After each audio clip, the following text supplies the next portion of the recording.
हाँ, स्टैंड। हाँ, वो कल लग जाएगा।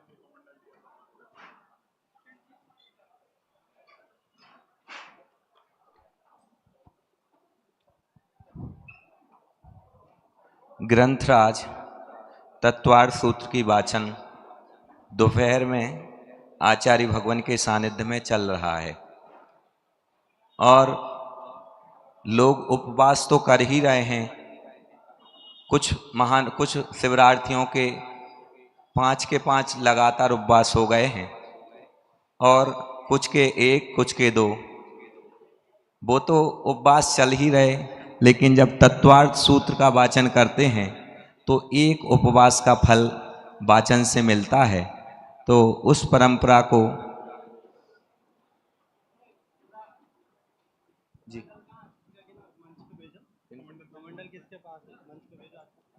कमंडल किसके पास है? कमंडल लाएं। नहीं, इतना अच्छा नहीं लगेगा, मैं उसे बोल रहा हूं। हाँ।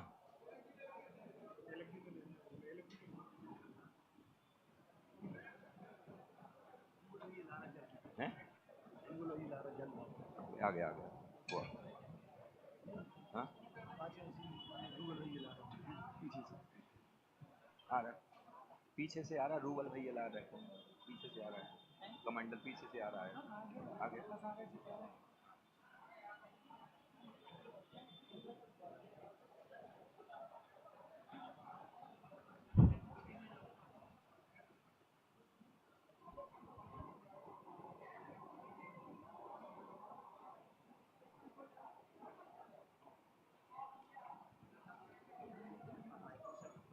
तो कर दे, बोलना तो।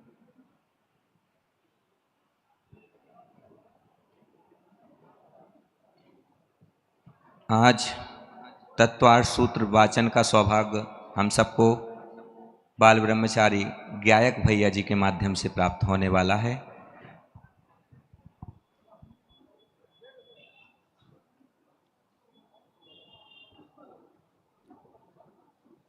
आइए।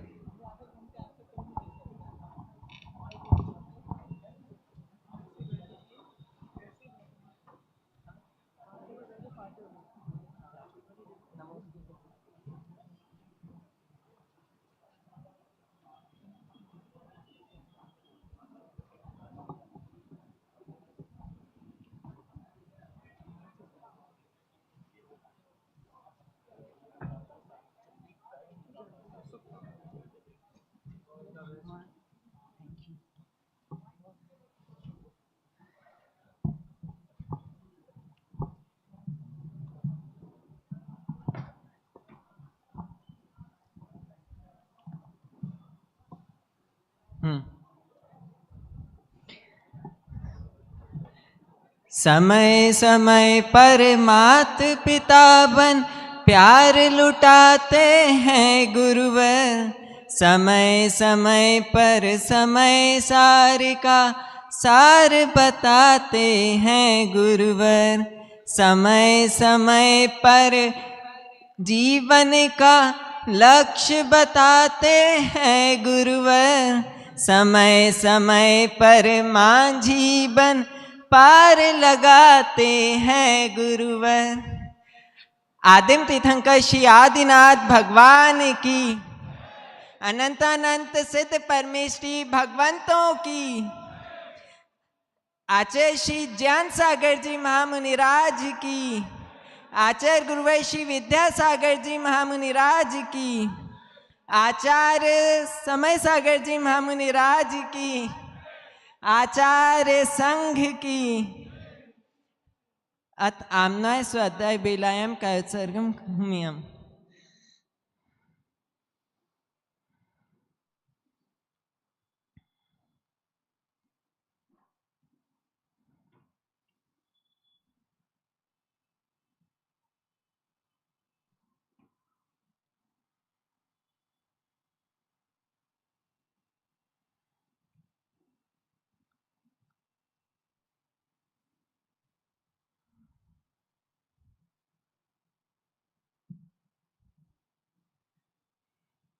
मोक्षमार्गस्य नेतारं भेत्तारं कर्मभूभृतां ज्ञातारं भविष्यतत्त्वानां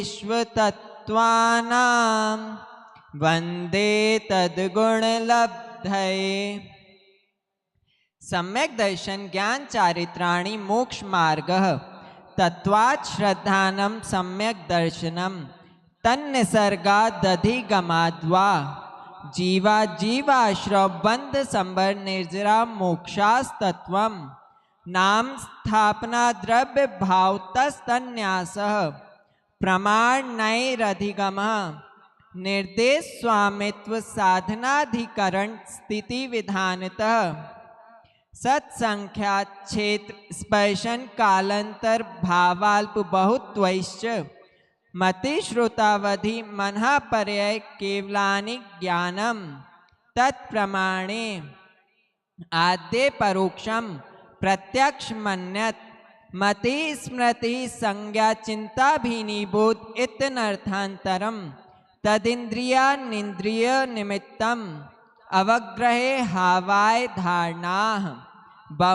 बहुभिक्षिप्रा निश्रता नुक्त्र ध्रुवाणां क्षेत्राणाम् अर्थस्य व्यंजनस्यावग्रह न चक्षुरनिन्द्रियाभ्यां श्रुतं मतिपूर्वं द्वैनिक द्वादश भेदं भप्रत्ययो वधिर्देवनारकाणां क्षयोक्षम निमित्तः षड्विकल्पः शेषाणां ऋजु विपुलमति मनः पर्ययः विशुद्ध प्रतिपाताभ्यां तद्विशेषः विशुद्धि क्षेत्र स्वामी विषयेभ्यो वधि मनः पर्ययोः मतिश्रुतयो निबंधो द्रव्येष्व सर्व पर्यायेषु रूपेष्ववधे तदनंत भागे मनः पर्ययस्य सर्वद्रव्य पर्यायेषु केवलस्य एकादीनि भाज्यानि युगपदे कस्मिन्ना चतुर्भ्य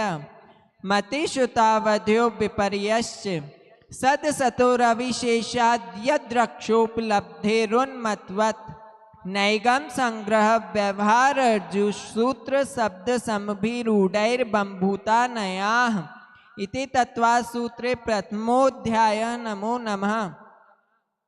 औपशमिक छायकौ भावौ मिश्रस्य जीवस्य स्वतत्वमौदैक पारिणामिकौ च द्विनवाष्टादशैकविंशति त्रिभेदा यथाक्रमं सम्यक् चारित्रे ज्ञान दर्शन दान लाभ भोगो भोग वीर्याणि च ज्ञानाज्ञान दर्शन लब्धयश्चतुष्त्री पंचभेदा सम्यक् चारित्र संयमा संयमाश्च गति कषाय लिंग मिथ्या दर्शना ज्ञाना संयता सिद्ध लेश्याश्चतुष्त्रे कैक षड्भेदा जीव भव्या भव्यत्वानि च उपयोगो लक्षणम स द्विविधोष्ट चतुर्भेदः संसारिणो मुक्ताश्च समनस्का मनस्काः संसारिणस्त्रसस्थावराः पृथिव्यप्तेजो वायु वनस्पतयः स्थावराः द्वि इंद्रियादयस्त्रसाः पंचेन्द्रियाणि द्विविधानि निर्वृत्युपकरणे द्रव्येन्द्रियं लब्धोपयोगौ भावेन्द्रियं स्पर्शन रसन घ्राण चक्षुः श्रोत्राणि स्पर्श रस गंध वर्ण शब्दास्तदर्थाः श्रुतमनीन्द्रियस्य वनस्पत्यन्तानामेकं कृमिपिपीलिका भ्रमर मनुष्यादीनामेकैक वृद्धानि संज्ञनः समनस्काः विग्रहगतौ कर्मयोगः अनुश्रेणी गति अविग्रह जीवस्य विग्रहवती च संसारिणः प्राक् चतुर्भ्य एक समया विग्रह एकम दौ तीन द्वानाहारकः सन्मूर्छन गर्भोपपादा जन्म सचित्त शीत संवृताः सेतरा मिश्राश्चैकशस्तद्यो नयः जरायुजाण्डच पूतानां गर्भ देवनारकाणां मुप्पादः शेषाणां सम्मूर्छनम् औदारिक वैक्रियकाहारक तैजस कर्मणानि शरीराणि परम परम सूक्ष्मम प्रदेशतो संख्ये गुणम प्राक तैजसात अनंत गुणे परे अप्रतिघाते अनादि संबंधे च सर्वस्य तदादीनि भाज्यानि युगपदे कस्मिन्ना चतुर्भय निरुपभोग मंत्यम गर्भ सन्मूर्छनज माध्यम औपपादिकम वैक्रियकम लब्धि प्रत्ययम च तैजस्मपि शुभम विशुद्धम अभ्याघाति चाहारकम प्रमत्त संयतस्यैव नारक सम्मूर्छनो नपुंसकानि न देवाः शेषास्त्री वेदाः औपपादिक जन्मोत्तम देह संख्ये वर्षायुषो नपवर्त्यायुषः इति तत्वा सूत्रे द्वितीय अध्याय। नमो नमः।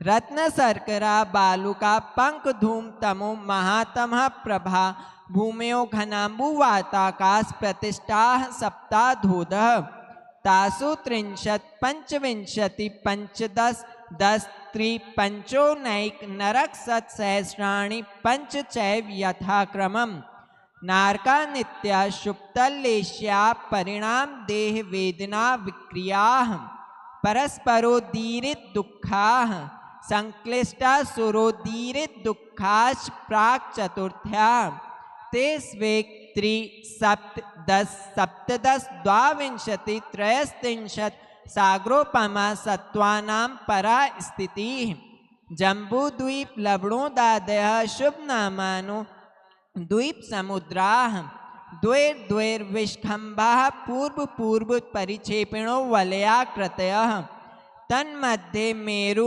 नाभिर्वृत्त योजन सत्सहस्र विष्खम्भो जम्बूद्वीपः भरत हेमवत हरिविधे रम्यक हैरण्यवतैरावत वर्षा क्षेत्राणि तद्विभाजिनः पूर्वापरायता हिमवन महाहिमवन निषद नील रुक्मी शिखरिणो वर्षधर पर्वताः हेमार्जुन तपनीय वैड्यूर रजत हेममयाः मणि विचित्र पार्श्वा उपरि मूले च तुल्य विस्ताराः पद्म महापद्म तिगिंस केसरी महापुंडरीक पुंडरीका हृदास्तेषामुपरि प्रथमो योजन सहस्रायामस्तदर्थ विष्कम्भो हृदः 10 योजनावगाः तन्मध्ये योजनम पुष्करम तद्द्विगुण द्विगुणा हृदाः पुष्कराणि च तन्निवासिन्यो देव्यः श्री ह्री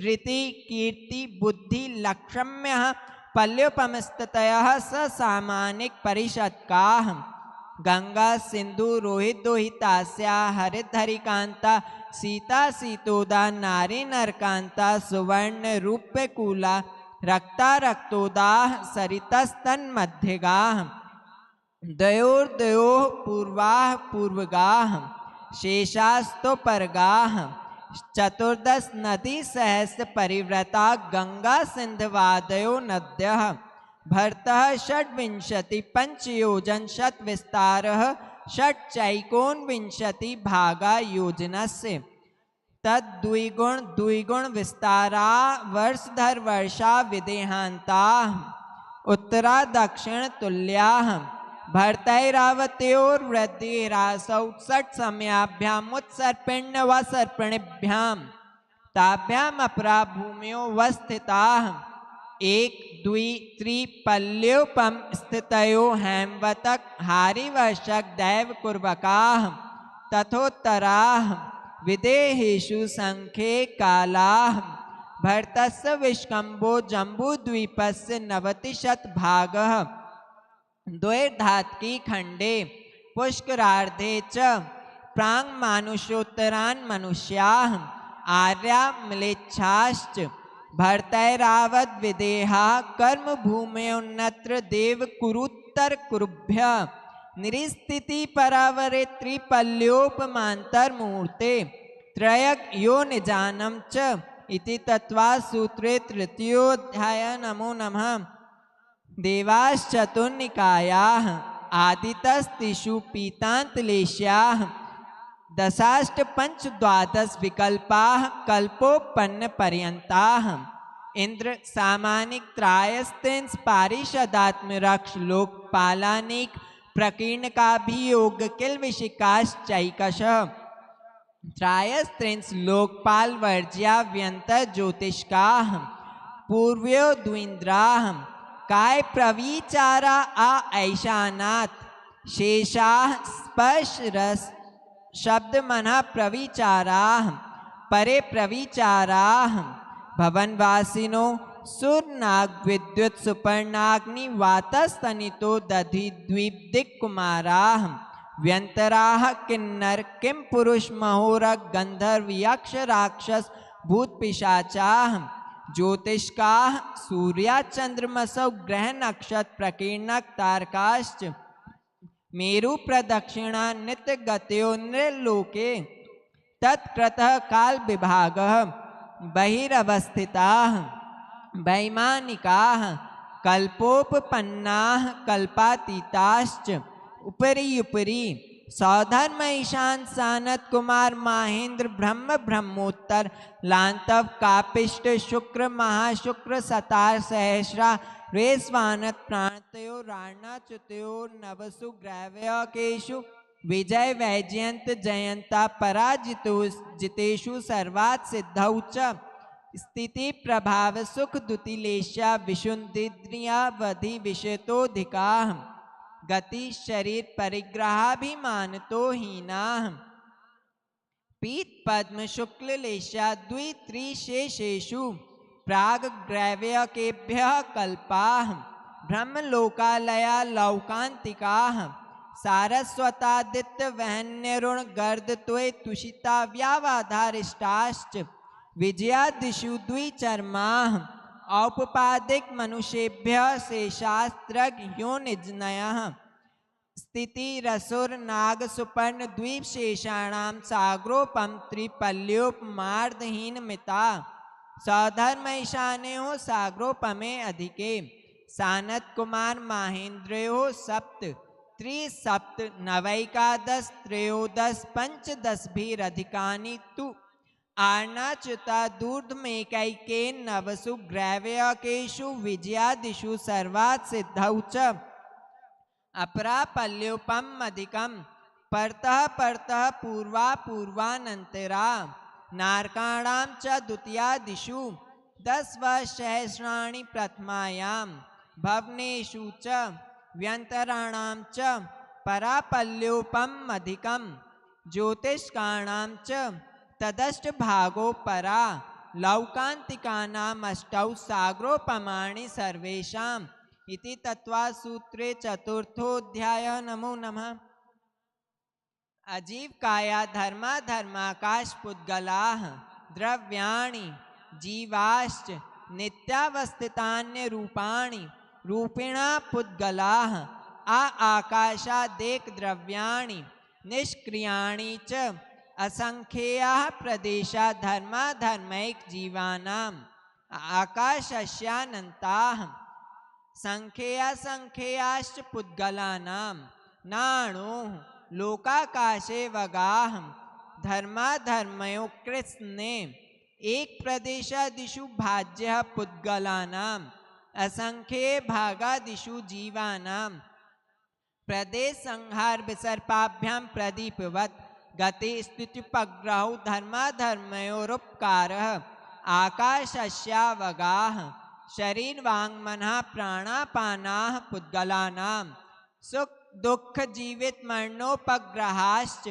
परस्परोपग्रहो जीवानां वर्तना परिणाम क्रियाः परत्वा परत्वे च कालस्य स्पर्श रस गंध वर्णवन्तः पुद्गलाः शब्द बंध सौक्ष्म स्थौल्य संस्थान भेद तमच्छाया तपोद्योतवन्तश्च अणवः स्कंधाश्च भेद संघातेभ्यः उत्पद्यन्ते भेदादणुः भेद संघाताभ्यां चाक्षुषः सद्द्रव्य लक्षणम् उत्पाद्वय द्रव्ययुक्तं सत् तद्भावा वयं नित्यम् अर्पितानर्पित सिद्धे स्निग्ध रुक्षत्वाद् बंध न जघन्य गुणानां गुण साम्ये सदृशानां द्वैधिकादि गुणानां तु बंदेधिकौ पारिणामिकौ च गुण पर्यायवद् द्रव्यं कालश्च सोऽनन्त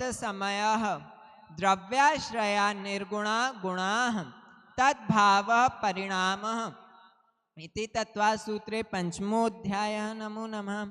काय वांग मनः कर्म योगः स आश्रवः शुभः पुण्यस्य शुभः पापस्य स कषाया कषाययोः सांप्रदायिकेर्यापथयोः इंद्रिये कषायाव्रत क्रियाः पंचचतुः पंचविंशति संख्याः पूर्वस्य भेदाः तीव्र मंद ज्ञाता ज्ञात भावाधिकरण वीर विशेषेभ्यस्तद विशेषः अधिकरणम जीवा जीवाः आद्यम समरंभ समारंभ आरंभ योगकृत कारितानुमत कषाय विशेषैस् त्रिस त्रिश चतुष चतुष चैकश निर्वर्तना निक्षेप संयोग निसर्गा द्वि चतुर द्वि त्रिभेदाः परम तत्प्रदोष नव मात्सर्यांतराया साधनोपघाता ज्ञान दर्शना वर्णयोः दुख शोक तापा क्रंदन वद परिदेव नान्यात्म परोभय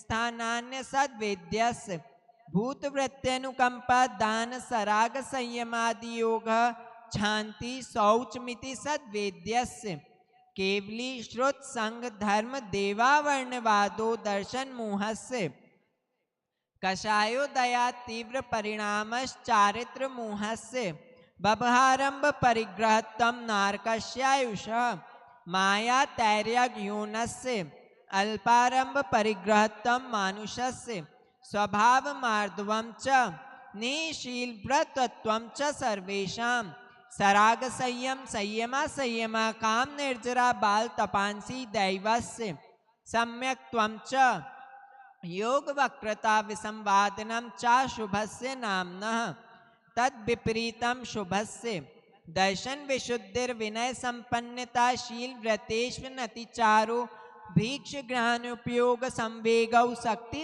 तक त्याग तपसि साधु समाधिर वैयावृत्त करण मर्हदाचार बहुश्रुत प्रवचन भक्ति रावश्यका परिहाणी मार्ग प्रभावना प्रवचन वत्सलत्व मिति तीर्थकरत्वस्य परात्म निंदा प्रशंसे सद सद्गुणोच्छादनोद्भावने च नीचैर गोत्रस्य तद विपर्ययो नीचैर वृत्त्यनुसेकौ चोतरस्य विघ्नकरण मंत्रायस्य इति तत्त्वसूत्रे षष्ठोऽध्यायः। नमो नमः।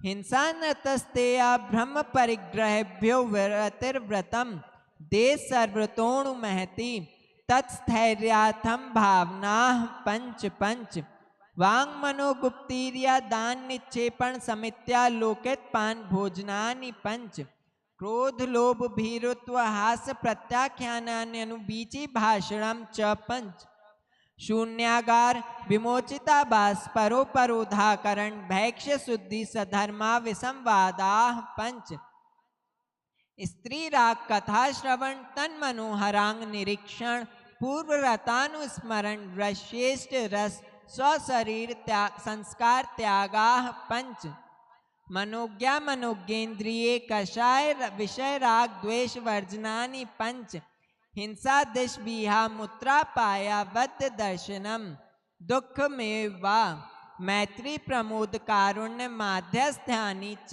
सत्व गुणाधिक क्लेशमाना विनेयेषु जगत काय स्वभाव वा संवेग वैराग्यार्थम प्रमत्त योगात् प्राण व्रप्रोपणम हिंसा असदभिदान मनतम अदत्ता दानम स्तेयम मैथुन म ब्रह्म मूर्छा परिग्रह निशल्यो व्रति अगार नगारश्च अणुव्रतो गारी दिग्देशा नर्थ दंड विरति सामायिक प्रोषधोपवासोपभोग परिभोग परिमाणातिथि संविभाग व्रत संपन्नश्च मारणांतिकीं संलेखनां जोषिता शंकाकांक्षा विचिकित्सान्य दृष्टि प्रशंसा संस्तवाः सम्यक दृष्टे रतिचाराः व्रतशीलेषु पंच पंच यथाक्रमम् बंध बदच्छेदाति भारारोपणान्न पान निरोधाः मिथ्योपदेश रहो व्याख्यान कूटलेख क्रिया न्यासापहार साकार मंत्र भेदाः स्तेन प्रयोग तदाहिता दान विरुद्ध राज्यातिक्रम हीनाधिक मानोन्मान प्रतिरूपक व्यवहाराः पर विवाह करने त्वरिका परिगृहीता गमनानंग क्रीड़ा काम तीव्राभिनिवेशाः क्षेत्र वस्तु हिरण्य सुवर्ण धन धान्य दासी दास कुप भांड प्रमाणातिक्रमाः ऊर्ध्वाधस तिर्यक व्यतिक्रम क्षेत्र वृद्धि स्मृत्यंत्राधानानि आनयन पेश्य प्रयोग शब्द रूपानुपात पुद्गल छेपाः कंदर्प कौत्कुच मौखर्या समीक्षाधिकरणोपभोग परिभोगा नर्थक्यानि योग दुष्प्रणिधानानादर स्मृतुनुपस्थानानि अप्रत्यवेक्षिता प्रमाजितोत्सर्गा दान संस्तरोप्रमणानादर स्मृतुनुपस्थानानि सचित्त संबंध सम्मिश्राभिशब्दु पक्वाहाराः सचित्त निक्षेपा पिधान पर व्यपदेश मात्सर्य कालातिक्रमाः जीवित मरना शंसा मित्रानुराग सुखानुबंध निदानानि अनुग्रहार्थम स्वसाति सर्गो दानम विधि द्रव्य दात्री पात्र विशेषा तद विशेषः इति तत्वासूत्रे सप्तमोऽध्यायः। नमो नमः। मिथ्या दर्शना विरति प्रमाद कषाय योगा बंध हेतवः स कषायत्वात् जीवः कर्मणो योग्यान पुद्गला न दत्ते स बंध प्रकृति स्थित्यनुभव प्रदेशास्तद विधेयः आद्यो ज्ञान दर्शनावरण वेदनीय मोहिनीय यायोर्नाम गोत्रांतरायाः पंचनवद्वयष्टाविंशति चतुर्द्वि चत्वारिंशत् द्वि पंचभेदाः यथाक्रमम् मतिश्रुतावधि मनः पर्याय केवलानां चक्षुरवधि केवलानां निद्रा निद्रा निद्रा प्रचला प्रचला प्रचला स्त्यान वृद्धेयश्च सद सद वेद्ये दर्शन चारित्र मोहिनिया कषाय कषाय वेदनीयाख्यास त्रिद्वि नव षोडश भेदाः सम्यक्त मिथ्यात्व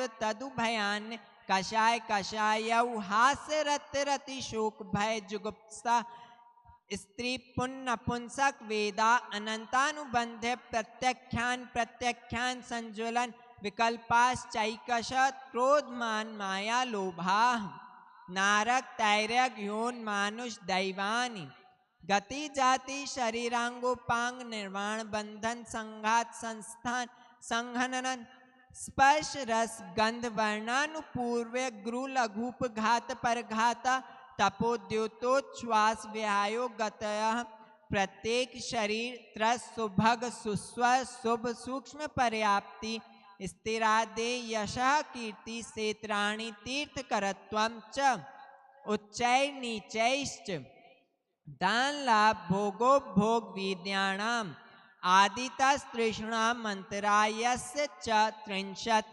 सागरोपम कोटिकोट्यः परा स्थितिः सप्ततिर्मोहिनीयस्य विंशतिर्नाम गोत्रयोः त्रयस्त्रिंशत् सागरोपमान्यायुषः अपरा द्वादश मूर्ता वेदनीयस्य नाम गोत्रयोरष्टौ शेषाणां मंतर्मुहूर्ता विपाकोनुभवः स यथा नाम ततश्च निर्जरा नाम प्रत्ययाः सर्वतो योग विशेषात् सूक्ष्मैः क्षेत्रावगाः स्थिताः सर्वात्म प्रदेशेष्व नन्तानंत प्रदेशाः सद्वेद्य शुभायुर्नाम गोत्राणि पुण्यम अतोन्यत पापम इति तत्वासूत्रे अष्टमोऽध्यायः। नमो नमः। आश्रव निरोधः संवरः स गुप्ति समिति धर्मानुप्रेक्षा परिशय जय चारित्रहि तपसा निर्जरा च सम्यक योग निग्रहो गुप्ति ईर्या भाषैषणा दान निक्षेपोत्सर्गाः समितयः उत्तम क्षमा मार्दवार्जव शौच सत्य संयम तपस्त्यागा किंचन ब्रह्मचर्याणि धर्म अनित्या शरण संसारे कत्वा नत्वा शुच्याश्रव संबर निर्जरा लोक बोधि दुर्लभ धर्म स्वाख्या तत्वानुचिंतन मनुप्रेक्षा मार्गाचिवन निर्जरार्थम परिशोडव्याह परिशः क्षुत पिपाशा शीतोष्ण दंश मशक नाग्न्या रति स्त्रीचर्या निषद्या सय्या क्रोश वध याचना लाभ रोग तृण स्पर्श मल सत्कार पुरस्कार प्रज्ञा ज्ञाना दर्शनानि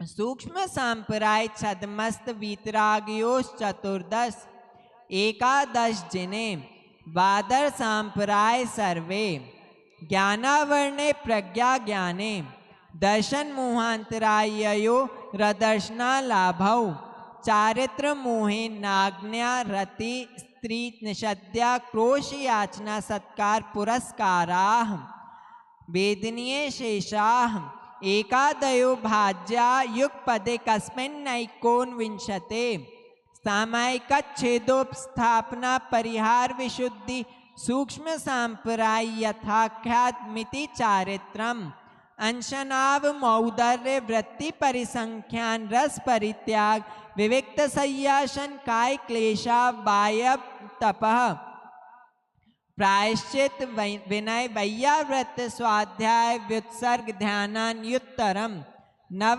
चतुर्दश पंच द्वि भेदा यथाक्रमं प्राग ध्यानात् आलोचना प्रतिक्रमण तदुभय विवेक व्युत्सर्ग तपच्छेद परिहारोपस्थापना ज्ञान दर्शन चारित्रोपचारा आचार्योपाध्याय तपस्वी शैक्षिक ज्ञान गण कुल संग साधु मनुज्ञानाम वाचना प्रक्षणानुप्रेक्षामनाय धर्मोपदेशा बाह्याभ्यंतरोपध्यो उत्तम संघनन सैकाग्र चिंता निरोधो ध्यान मांतर मुहूर्तात् आर्त रौद्र धर्म शुक्लानि परे मोक्ष हेतु आर्त मनुज्ञस्य संप्रयोगे तद विप्रयोगाय स्मृति समन्वाहारः विपरीतम मनुज्ञस्य वेदनयाश्च निदानं च तद्विरत देशविरत प्रमत्त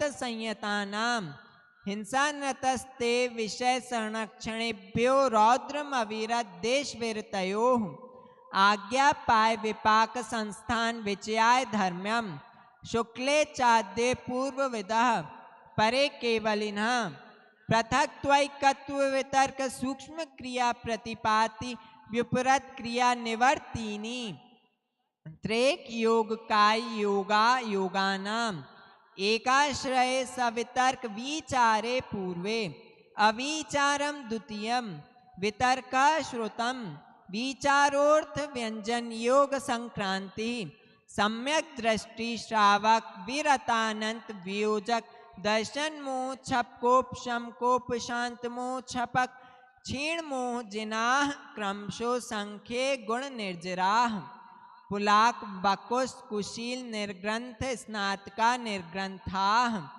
संयम श्रुत प्रतिसेवना तीर्थलिंग लेश्योपाद स्थान विकल्पतः साध्याः इति तत्त्वासूत्रे नवमोऽध्यायः। नमो नमः। मोह क्षयाज ज्ञान दर्शना वर्णांतराय क्षयाच केवलम बंध हेतु भाव निर्जराभ्याम कृत्स्न कर्म विप्र मोक्षो मोक्षः औपशमिकादि भव्यत्वानां च अन्यत्र केवल सम्यक्त्व ज्ञान दर्शन सिद्धत्वेभ्य तदनंतर मूर्ध्वम गच्छत्या लोकांतात् पूर्व प्रयोगात् दसंगत्वात् बंधच्छेदात् तथा गति परिणामाच्च आबिद कुलाल चक्रवद व्यापगत लेपालाभु बदेरंड वीद वदग्नि शिखावच्च धर्मास्तिकाया भावात् क्षेत्र काल गति लिंग तीर्थ चारित्र प्रत्येक बुद्ध बोधित ज्ञानावगाह नान्तर संख्याल्प बहुत्वतः साध्याः इति तत्त्वासूत्रे 10मोऽध्यायः। नमो नमः। अक्षरमात्रपदस्वरहीनं व्यञ्जनसन्धिविवर्जितरेफं साधुभिरत्र मम छवितव्यं को न विमुह्यति शास्त्रसमुद्रे दशाध्याय परिच्छिन्ने तत्त्वार्थे पठिते सति फलं स्यादुपवासस्य भासितं मुनिपुङ्गवै तत्त्वार्थसूत्रकर्तारं गद्यपिक्षोपलक्षितं वन्दे गणिन्दसञ्जात मुमा स्वामी मुनीश्वरम्। बोलो आचार्य श्री उमा स्वामी जी महाराज की जय। आचार्य परमेश्वरी आचार्य गुरुदेव श्री विद्यासागर जी महामुनिराज की। आचार्य श्री समय सागर जी महाराज की। आचार्य संघ की। इति आम्नाय स्वाध्याय वेलायाम कायत्सर करोम्यम।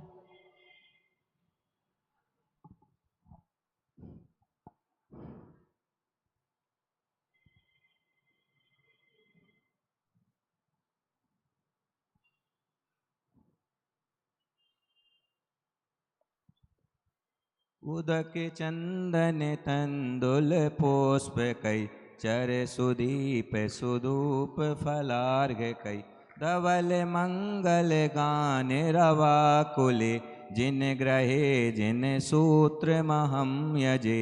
ओम ह्रीं आचार्य उमा स्वामी विरचित तत्वार्थ सूत्रस्य 10 अध्यायेभ्यो अनर्घ पद प्राप्तये अर्घ्यम निर्वपामि ते।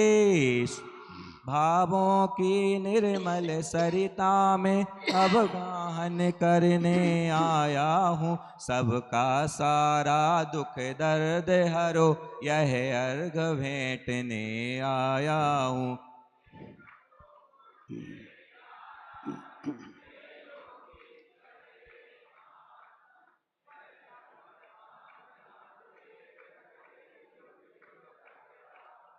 ओम ह्रूम अष्टोत्तर शताचार्य अस्माकं भगवन् संश्रोमणी आचार्य गुरु विद्यासागर महामुनीन्द्राय अर्घ्यम निरपामते। जिनकी चर्या में चर्चा में श्री मूलाचार समाया है श्री शांति वीर शिव ज्ञान तथा विद्यासागर से पाया है।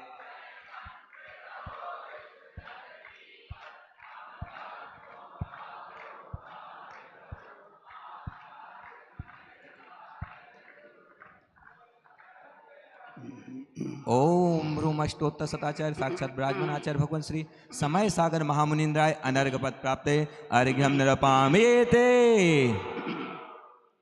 आचार्य भगवान की बगिया में इतने सुंदर सुंदर महकते हुए फूल हैं कि उनका गुणानुवाद किया जाए तो कम होगा।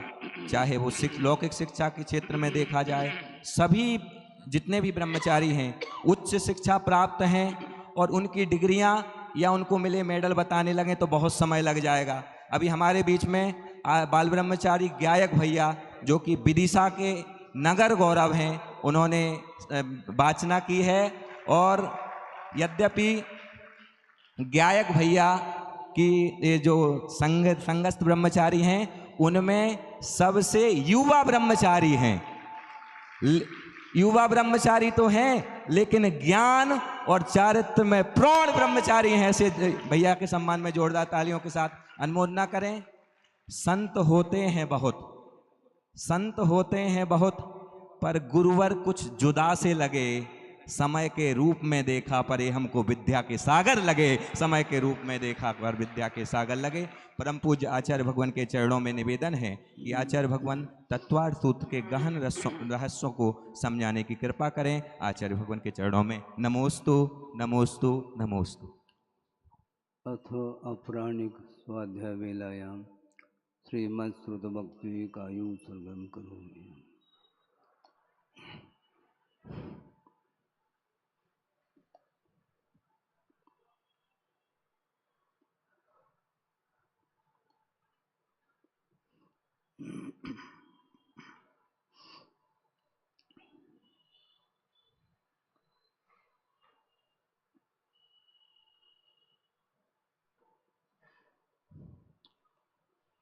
ओकारं बिन्दुसंयुक्तं नित्यं ध्यायन्ति योगिनः कामदं मोक्षदं चैव ओंकाराय नमो नमः। अविरल शब्दघनौघ प्रक्षालित सकलभूतलकलङ्का मुनिभिर्पार्श्वतीर्था सरस्वतीर्तनो दुरितम् अज्ञानतिमिरान्धानां ज्ञानाञ्जनशलाकया चक्षुरुन्मीलितं येन तस्मै श्रीगुरवे नमः। परम गुरुभ्यो नमः। परम्पराचार्य गुरुभ्यो नमः।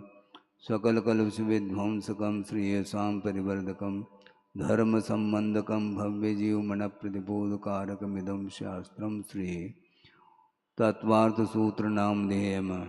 अस्य मूलग्रन्थकर्तार श्री सर्वज्ञदेवाः तदुत्तरग्रन्थकर्तार श्री गणधरदेवाः प्रतिगणधरदेवाः तेषां वचोनुसारमासाद्य श्रीमद् आचार्यप्रवर श्री उमा स्वामी दैवैर्विरचितं मंगलम भगवान वीरो मंगलम गौतमो वने मंगलम कुंदकुंदाद्यो जैन धर्मोस्तु मंगलम सर्वमंगलमांगल्यम सर्वकल्याणकारकम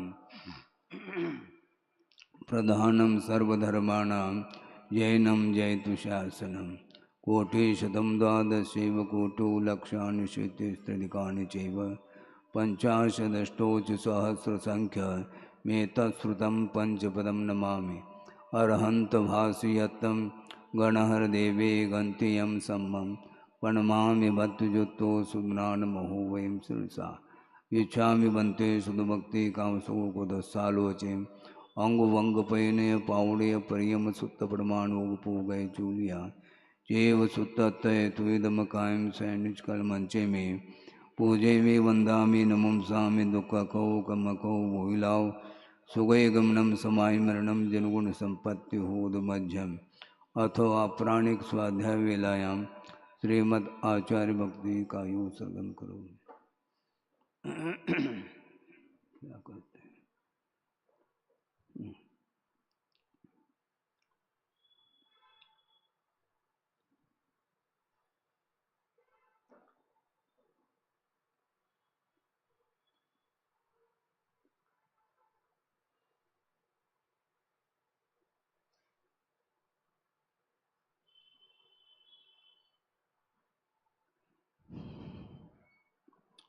श्रुतजलधिपारगेभ्य स्वपरमत विभावना पटुमतिभ्य सुचरितपूर्णदेभ्यो नमो गुरुभ्यो गुणगुरुभ्य छत्तीस गुण समग्रे पंचम्याचार कर्ण संदर्शे शेषानुग्रह कुशले धम्मायुर्ये सदा वंदे गुरुभक्त संजमेनय तरंत संसार सायरम घोरम चुन्नन्ते अट्टकम मम जन्मन मरणम न पावेन्ते ये नित्यं व्रतमंत्र होम निरता ध्यानाग्निहोत्राकुला षट्कर्मा विरता तपो धनदना साधु क्रिया साधव शीलप्रावरणा गुणप्रहरणा चंद्रार्गतेजोदिकाः मोक्षद्वारकपाटपाटनपटाः प्रीणन्तु मां साधव गुरुवः पान्तुनो नित्यं ज्ञानदर्शननायकाः चारित्राणवगम्भीरा मोक्षमार्गोपदेशकाः इच्छामि बन्ते आयुर्बते कामसुकोदस्सालोचयं सम्मनान सम्मनन्तनं सर्वजुक्तानं पंचव्याचाराणाम् आयुर्यानम् आयारादिस्मरानुदेशानं वज्झायानं तिरेनुगुणपालयानं सौसानं सैनिचकलमंचे में पूजे में वंदामि नमंसामि दुःखखौ कमखौ भूलाओ सुगय गमनम समाय मरणम जनगुण संपत्ति होदमज्जम मोक्ष मार्गस्य नेतारं भेतारं कर्म भूभृतां ज्ञातारं विश्वदत्मानां वंदे तद्गुणलब्धये।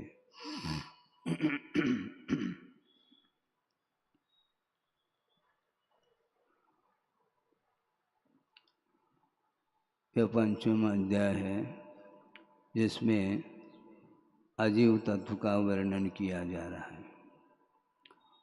जीव का अर्थ स्पष्ट किया था द्वितीय अध्याय में। चेतनाएं जिसका लक्षण है उसका नाम जीव है। ठीक उससे विपरीत लक्षण वाला अजीव तत्व माना जाता है। उस अजीव तत्व के भीतर कितने पदार्थ आ सकते हैं उनका सांगोपांग वर्णन इस अध्याय में किया जा रहा है। अजीव काया धर्मा धर्माकाश पुद्गलाः धर्म, अधर्म, आकाश और पुद्गल, ये चारों द्रव्य अवजीवात्मक हैं और कायात्मक हैं। ये विशेषण जोड़ दिए हैं। धर्म, अधर्म, आकाश और पुद्गल, इसमें जीवत्व नहीं पाया जाएगा, इस अपेक्षा से अजीव हैं। और काय का अर्थ होता है बहुप्रदेशता। जिस प्रकार शरीर एक परमाणु के द्वारा निर्मित नहीं है, अनेक परमाणुओं के समुदाय के रूप में ही शरीर की जिस प्रकार रचना होती है, उसी प्रकार इन धर्मादिक द्रव्यों में प्रदेश बहुप्रदेशता के अपेक्षा से शरीर की उपमा दी गई है। इन्हें धर्म द्रव्य परमाणु के रूप में नहीं, इसी प्रकार अधर्म, आकाश और पुद्गल ये एक एक प्रदेश को लेकर के नहीं हैं, किंतु बहुप्रदेशता इसमें विद्यमान है, इसलिए इनको काय की संज्ञा दी है। वस्तुतः अस्थिकाय कितने होते हैं? 5 अस्थिकाय होते हैं, किंतु उसमें पुद्गल द्रव्य जो अस्थिकाय के रूप में ग्रहण किया है, वह उपचार से उसको अस्थिकाय की संज्ञा दी है। क्योंकि जब पुद्गल परमाणुओं का संगठन होता है, उस अपेक्षा से उसमें बहुप्रदेशता सिद्ध होती है। परमार्थ से देखा जाए वो सारे सारे परमाणु पृथक हैं, किंतु उनमें संगठन होने की क्षमता होने के कारण उस विवक्षा से उसको काय की संज्ञा दी है। और ये चारों द्रव्य अजीव है। प्रश्न ये उठता है, काल द्रव्य भी महाराज अजीव है, उसको शामिल करना चाहिए। काल द्रव्य क्या जीवात्मक है क्या? नहीं, काल द्रव्य भी अजीव के रूप में होते हुए भी उसमें बहुप्रदेशी नहीं, वह काल द्रव्य एक प्रदेशी है और अजीव तो है, किंतु वह काय नहीं है। और जीव द्रव्य कायात्मक अर्थात बहुप्रदेशी होते हुए भी वह अजीव नहीं है। इसलिए काल द्रव्य और जीव द्रव्य को छोड़ करके यहाँ पर 6 जो द्रव्यों का वर्णन किया है, जो कि अजीवात्मक भी हैं और कायात्मक भी हैं। प्रश्न इस टीकाकार ने एक प्रश्न अपने तरफ से उठा करके उसका समाधान किया है। जिज्ञासा के रूप में ये रखा है, किसी के अंदर जिज्ञासा उत्पन्न हो सकती है, पूर्व पक्ष बना करके इस जिज्ञासा को रख करके उसका समाधान किया। वो ये है कि महाराज धर्म, अधर्म और ये जीव इत्यादि जो हैं ये बहुप्रदेशी, आगे आप सिद्ध स्वयं ही कहेंगे, असंख्या प्रदेशा धर्मा धर्मैक जीवानाम, ये सूत्र आने वाला है। वहीं पर धर्म द्रव्य असंख्यात प्रदेशी है, अधर्म द्रव्य असंख्यात प्रदेशी है और एक जीव द्रव्य भी असंख्यात प्रदेशी है। तो उसी में अस्थिकाय की जो सिद्धि हो जाती है, यहाँ पर पुनः आपने काय इस प्रकार करके कौन सा आपने पृथक विशेष जो है वर्णन कर लिया, कोई आवश्यकता तो थी नहीं। उसका उत्तर ये दिया है कि वस्तुतः काल द्रव्य कायात्मक नहीं, ये सिद्ध करना है। और दूसरी बात ये है कि धर्म द्रव्य, अधर्म द्रव्य और एक जीव द्रव्य ये असंख्यात प्रदेशी ही हैं, न कि संख्यात प्रदेशी न अनंत प्रदेशी, ऐसा उस सूत्र में वर्णन आया है। किंतु यहाँ पर सामान्य रूप से बहुप्रदेशता का वर्णन करना था, इस अपेक्षा से काय को रखा है। यदि काय शब्द का प्रयोग नहीं करते तो काल द्रव्य भी कायात्मक सिद्ध हो जाता है। इसलिए यहाँ पर बहुप्रदेशी के रूप में कितने द्रव्य हैं, तो अजीव के रूप में जो द्रव्य हैं वे 4 ही द्रव्य होते हैं बहुप्रदेशी के रूप में। अजीव भी होना चाहिए और बहुप्रदेशता भी होनी चाहिए। जीव द्रव्य बहुप्रदेशी होकर के भी उसमें अजीवपना नहीं है, और काल द्रव्य अजीव होकर के उसमें बहुप्रदेशता नहीं है। इसलिए इन दोनों द्रव्यों को पृथक वर्णन करना है। इस अपेक्षा से यहाँ पर काय शब्द का प्रयोग करके ये धर्म द्रव्य, अधर्म द्रव्य, आकाश द्रव्य और पुद्गल द्रव्य, ये कितने हो गए? ये चारों द्रव्य ये अजीव भी हैं और बहुप्रदिशता भी इसमें विद्यमान है। ये क्या हैं? ये द्रव्याणि। इनको किस रूप में स्वीकार करना? ये द्रव्य हैं। द्रव्य का अर्थ द्रवणशीलता जिसमें हो उसका नाम द्रव्य है। द्रवति गच्छति तान तान पर्यायान इति द्रव्यम, ऐसा उल्लेख किया है। ये व्युत्पत्ति परक इसका वर्णन किया है। इसलिए अपने अपने पर्यायों को ये प्राप्त होती हैं, इसलिए इनको द्रव्य ऐसा कहा है। और द्रव्य का लक्षण स्वयं इस अध्याय में उमा स्वामी महाराज ने 2 सूत्र दिए हैं, उसके माध्यम से और इसका स्पष्टीकरण हो जाएगा आगे जा कर के। जीवाश्च, जीव भी द्रव्य है। द्रव्यानि कहा तो जीव तो छूट गया था, तो उसको द्रव्य माने क्या नहीं माने? वो भी द्रव्य के रूप में च के माध्यम से, अर्थात और जीव भी द्रव्य हैं। जीवाश्च ऐसा कर करके वर्णन। और बहुवचन का प्रयोग इसलिए किया क्योंकि जीव एक थोड़े ही है, वो अनंतानंत हैं, इसलिए सूत्र में बहुवचनांत पद दिया है। नित्यावस्थितानि रूपाणि,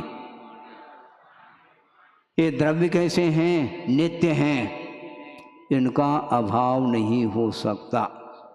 न इसका उत्पाद होता है, न इसका विनाश होता है। द्रव्य हमेशा बने रहेंगे, उसको नित्य बोलते हैं। और अवस्थित का अर्थ जितनी संख्या में विद्यमान है ये द्रव्य, उतनी संख्या में अवस्थित रहेंगे। यानी 6 ही द्रव्य हैं, 5 भी नहीं और 7 भी नहीं। ये अवस्थित इसी को बोलते हैं। अपनी संख्या से वह अपनी संख्या को छोड़ करके अधिक के रूप में वह उनका सद्भाव नहीं पाया जा सकता, इसलिए वो नित्य भी हैं, अवस्थित भी हैं और अरूपी हैं।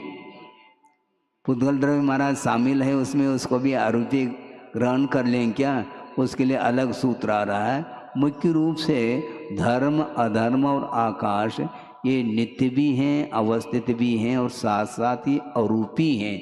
यानी इसमें रूपीपना नहीं पाया जाएगा।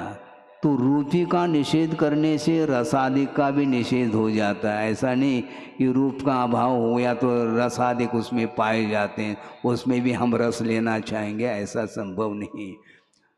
जहाँ पर रूप का निषेध हो जाता है वहाँ पर स्पर्श, रस, गंध, इन सब का निषेध अपने आप में हो जाता है, क्योंकि एक दूसरे के साथ ये सहचरिता रखते हैं। इनका अविनाभावी संबंध होने के कारण रूप का निषेध करने से रसादि का भी निषेध हो जाता है। इस प्रकार धर्म, अधर्म, आकाश ये नित्य भी हैं, अवस्थित भी हैं और अरूपी हैं। किंतु पुद्गल द्रव्य अरूपी नहीं है। वह पुद्गल द्रव्य नित्य तो हैं और अवस्थित भी हैं, किंतु वो अरूपी नहीं। तो क्या है? रूपिनः पुद्गलाः। पुद्गल द्रव्य रूपी है, पुद्गल द्रव्य एक नहीं है, इसलिए बहुवचन का प्रयोग किया है, पुद्गलाः। तो रूपिनः यह भी बहुवचनांत पद है, क्योंकि वह व्यंजनांत हैं, इसलिए रूपिनः ऐसा शब्द का निर्माण होता है। तो रूपी पुद्गल द्रव्य जो है वह रूपी है। रूपी का अर्थ मात्र रूपीपना ही नहीं, उसमें स्पर्श, रस, गंध, वर्ण भी समाहित है, ऐसा इसका अर्थ है। आकाशादेक द्रव्याणि, आकाश तक ये एक एक द्रव्य हैं। प्रथम सूत्र जो आया है अजीव काया धर्मा धर्माकाश पुद्गलाः, तो आकाश तक ले लेना, अर्थात धर्म द्रव्य, अधर्म द्रव्य और आकाश द्रव्य, यहाँ तक जो द्रव्य हैं वो एक एक हैं, अनेक नहीं हैं। तो अनेक नहीं है तो द्रव्यम कह देते, द्रव्यानि क्यों कहा? इसलिए कहा धर्म अधर्म और आकाश तीनों मिल करके बहुवचनांत पद रखा है। अपने आप में अनेक धर्म द्रव्य अनेक हो गए, अधर्म द्रव्य अनेक हो गए, आकाश द्रव्य अनेक हो गए, ऐसा अर्थ नहीं लेना। आकाश द्रव्य तक ही एक एक ही द्रव्य हैं, ऐसा इसका अर्थ है। और एक एक द्रव्य हो करके वे और कैसे हैं? निष्क्रियाणि च। देखो कितनी विशेषता है, सूत्र निर्माण करने के पीछे कितना तथ्य भरा हुआ है। पुद्गल द्रव्य को इन्होंने शामिल नहीं किया पहले, क्योंकि वह एक एक द्रव्य हैं, और पुद्गल द्रव्य अनेक होकर के भी वह एक नहीं है, इसलिए उससे वह भिन्न हो जाएगा। तो निष्क्रियाणि च यह सूत्र जो है पुद्गल द्रव्य के लिए लागू नहीं होता। जो धर्म अधर्म और आकाश जो एक एक द्रव्य हैं, ये ही निष्क्रिय हैं। पुद्गल द्रव्य सक्रिय हैं, इससे सिद्ध हो जाता है। तो पुद्गल द्रव्य सक्रिय सिद्ध हो गया, तो काल द्रव्य भी हम सक्रिय मान ले? नहीं, उसका वर्णन हम अलग करेंगे, क्योंकि वह सक्रिय नहीं होते हुए भी वह असंख्यात कालाणु हैं, इसलिए उसको एक के रूप में स्वीकार नहीं करते हैं। इस प्रकार जो क्रिया से रहित होते हैं उनको निष्क्रिय कहा। क्रिया का अर्थ बहुत अच्छी परिभाषा दी है पूज्यपाद स्वामी ने। द्रव्य की वह पर्याय जो आभ्यंतर और बहिरंग निमित्त के माध्यम से देशांतर प्राप्ति में जो हेतुभूत द्रव्य की पर्याय है, उसका नाम क्रिया कहा है। परिणमन और क्रिया में बड़ा अंतर है, इसको भी आपको समझ लेना चाहिए। जो द्रव्य क्रियाशील नहीं है किंतु परिणमन का अभाव हुआ है, ऐसा नहीं। स्थान से स्थानांतर होने रूप जो स्थिति है उसका नाम क्रिया कहा, किंतु एक स्थान पर रहते हुए भी उनमें परिणमन तो निरंतर होता ही रहता है। यदि परिणमन का अभाव मान लिया जाए तो द्रव्य का ही अभाव हो जाएगा। जैसे धर्म द्रव्य, अधर्म द्रव्य, आकाश द्रव्य, ये सारे निष्क्रिय हैं, किंतु निष्क्रिय होते हुए भी उनमें परिणमन निरंतर होता रहता है। इस प्रकार ये क्रिया से रहित कितने द्रव्य हो गए? ये धर्म अधर्म और आकाश, ये तीनों द्रव्य क्रिया से रहित हैं। अब देखो कोई ये कह सकता है कि महाराज जीव द्रव्य क्रियाशील है क्या? नहीं है, जीव द्रव्य भी है महाराज। संसार दशा में तो फिर भी ठीक है, गति नाम कर्म के उदय से ये एक देश से दूसरे देशांतर्गत चला जाए, किंतु जो शुद्ध परमेष्टि हैं उनको तो निष्क्रिय मान लो। नहीं, वो भी सक्रिय, क्योंकि यहाँ से एक समय लगा है वहाँ तक जाने के लिए। यदि उनमें निष्क्रियता होती तो सिद्ध परमेष्टि हम और आपके बीच में ही बैठे रहते, वो ऐसा थोड़ी होगा। उनमें भी क्रियाशीलता है, अतः जीव द्रव्य भी सक्रिय है। सक्रिय द्रव्य मात्र दो ही द्रव्य हैं, एक जीव और पुद्गल, बाकी सारे निष्क्रिय हैं। असंख्या प्रदेशा धर्मा धर्मैक जीवाना। इन द्रव्यों की अपेक्षा से कितनी प्रदेशता इनमें है, ये कितने प्रदेश को अपने पास रखते हैं, उसको यहाँ पर स्पष्ट करने के लिए सूत्र दिया है। धर्म अधर्म और एक जीव, क्या कहा? धर्म अधर्म और एक जीव, इनके पास कितने प्रदेश हैं? असंख्यात प्रदेश हैं। प्रदेश का अर्थ क्या होता है? जो अविभागी पुद्गल परमाणु आकाश के जितने क्षेत्र में वह रहता है व्याप्त होकर के, उस क्षेत्र का नाम एक प्रदेश कहा है। तो इस प्रकार आकाश द्रव्य में धर्म द्रव्य अधर्म द्रव्य और एक जीव द्रव्य भी पाया जाता है। तो उसके पास कितने प्रदेश हैं? तो आकाश के असंख्यात प्रदेश को व्याप्त होकर के ही धर्म द्रव्य अधर्म द्रव्य और एक जीव द्रव्य रहता है, ऐसा इसका तात्पर्य है। आकाशस्यानंता, किंतु आकाश द्रव्य के पास कितने प्रदेश हैं? अनंत प्रदेश हैं, ऐसा कहा है। सर्वत्र उसका अंत है क्या? आकाश द्रव्य का अंत नहीं। लोकाकाश अलग वस्तु, आकाश जो अनंत प्रदेशी है उसके बीच में यह 343 राजु प्रमाण यह आकाश लोकाकाश विद्यमान है, किंतु उसके बाहर जो कुछ भी आकाश है वह शुद्ध आकाश माना जाता है। उसमें वहाँ पर जीवादि पदार्थ नहीं रह सकते हैं, इसलिए उसको अलोक की संज्ञा है। तो आकाश के पास कितने प्रदेश हो गए? अनंत प्रदेशी वह आकाश है। संख्या संख्या से पुद्गला नाम है। ये प्रदेश की अनुवृत्ति चल रही है। 8वें सूत्र में प्रदेश शब्द का उल्लेख किया है, वह 9वें और 10वें सूत्र में भी उसकी अनुवृत्ति आ रही है। तो पुद्गल द्रव्य कितने प्रदेशी हैं? संख्यात प्रदेशी भी हैं, असंख्यात प्रदेशी भी हैं और च से अनंत प्रदेशी भी हैं, ऐसा सिद्ध किया है। नानो हो, अणु के पास प्रदेश नहीं, मतलब प्रदेश का अभाव मान लिया जाए, ऐसा नहीं, बहुप्रदेशता का अभाव है। अणु के पास एक प्रदेशी अपने आप में अणु है, प्रदेश का अभाव अप्रदेशी ऐसा नहीं कहा।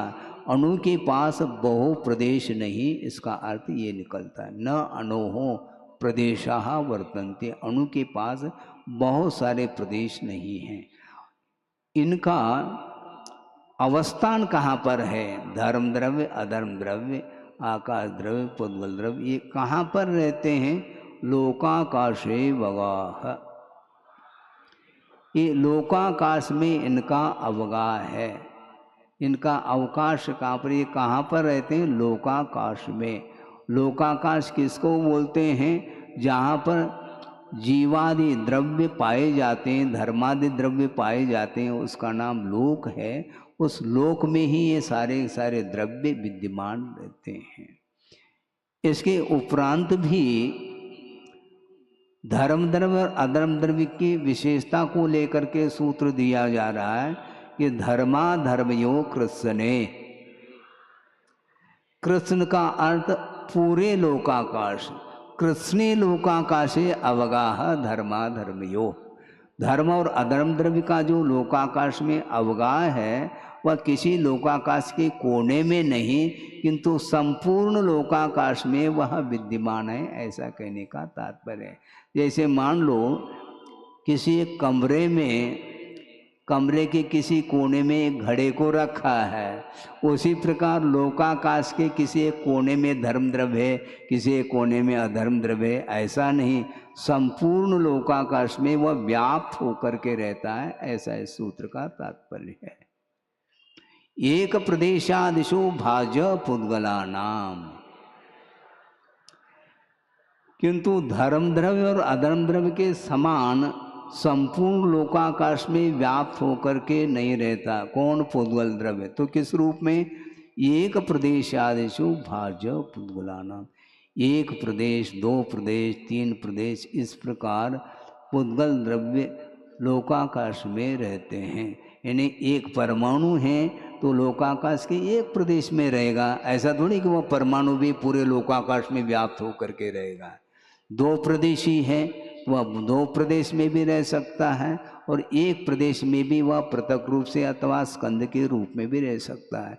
तीन परमाणु का जो स्कंद है वह आकाश के तीन प्रदेश में भी रह सकता है और आकाश के एक प्रदेश में भी रह सकता है, और तीन परमाणु का जो स्कंद है वह पृथक पृथक रूप से भी आकाश के एक ही प्रदेश में वह रह सकता है। सूक्ष्म परिणमन होने के कारण, पृथक होने के उपरांत पृथक पृथक रहते हुए भी आकाश के प्रदेश तीन हो गए, ऐसा नहीं, आकाश के एक ही प्रदेश में भिन्न भिन्न रूप से भी तीन परमाणु एक ही प्रदेश में उनका अवगाह पाया जाता है। यदि इस प्रकार पृथक पृथक प्रदेश में ही उनका अवगाहन मान लिया जाए तो पुद्गल द्रव्य तो अनंत की संख्या में है, तो ऐसी स्थिति में लोकाकाश तो असंख्यात प्रदेशी हैं, तो अनंत प्रदेशों का, पुद्गलों का अवगाहन कैसा संभव है? किंतु ऐसा नहीं लेना। सूक्ष्म परिणाम न होने के कारण असंख्यात प्रदेशी जो लोकाकाश है उसमें ही अनंत परमाणुओं का समावेश हो जाता है। असंख्य प्रदेशादिषु भाज्य असंख्य भागादिषु जीवानाम, जीवों का अवगाह जो लोकाकाश में होता है वह किस रूप में होता है? लोक के असंख्यात भाग कर लो, उसके एक भाग में अथवा दो भाग में अथवा तीन भाग में अथवा चार भाग में, इस प्रकार करते करते समुद्घात की विवक्षा में संपूर्ण लोकाकाश में भी वह एक जीव द्रव्य रह सकता है। किंतु नाना जीवों के अपेक्षा से संपूर्ण लोकाकाश में ही जीवों का समावेश हो जाता है। यानी संपूर्ण जो अनंतानंत यदि जीव रहेंगे तो संपूर्ण लोक में व्याप्त होकर के रहेंगे। एक जीव के अपेक्षा से यदि देखते हैं तो वह लोक के असंख्यात भाग करके एक भाग में भी रह सकता है, दो भाग अधिक में भी रह सकते हैं। इसलिए कहा गया है कर्म के उदय में जो शरीर की रचना होती है वह छोटी बड़ी के रूप में शरीर की रचना होती है। तो उस शरीर के अनुरूप ही आत्मा के प्रदेश फैल करके रह जाते हैं। इस अपेक्षा से ये प्रदेशों के विवक्षा में अनुमहत की विवक्षा बन जाती है। प्रदेश संहार विसर्पाभ्याम प्रदीपवत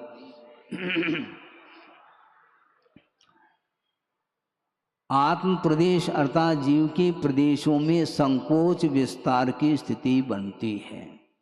उसके बिना ये लोकाकाश में व्याप्त होकर के रह नहीं पाएगा। प्रदेश तो उसके पास असंख्यात ही है, इसके उपरांत भी संकुचित होकर के रहता है तो वह एक भाग में भी रह सकता है। शरीर छोटा मिल गया, बड़ा मिल गया तो हाथी का शरीर है तो उसके प्रदेश बढ़ गए ऐसा नहीं, वो भी असंख्यात ही है किंतु फैल करके रह रहे हैं। क्योंकि प्रदीप अर्थात दीपक का उदाहरण दिया है। दीपक को आपने जलाया है और उसके ऊपर एक आवरण यदि मान लो एक पात्र को ढक देते हैं तो उस पात्र के आकार को लेकर के उस दीपक का प्रकाश भीतर फैल जाता है और उस आवरण को हटा देंगे तो दीपक का प्रकाश और फैल जाता है। इसी प्रकार आत्म प्रदेशों में संकोच विस्तार की परिणति बनती है, ऐसा इसका आशय है। गति स्थित्युपग्रहो धर्मा धर्मयोर उपकार। धर्म द्रव्य और अधर्म द्रव्य का उपकार क्या? उपकार अर्थात और कुछ नहीं, सहयोग की अपेक्षा से कथन किया जा रहा है। गति और स्थिति की अपेक्षा से, यानी जो जीव और पुद्गल द्रव्य सक्रिय हैं तो वो जीव और पुद्गल गमन कर रहे हैं मान लो, तो गमन करते हुए जीव और पुद्गल के गमन में जो सहयोग प्रदान करता है उसका नाम धर्म द्रव्य है।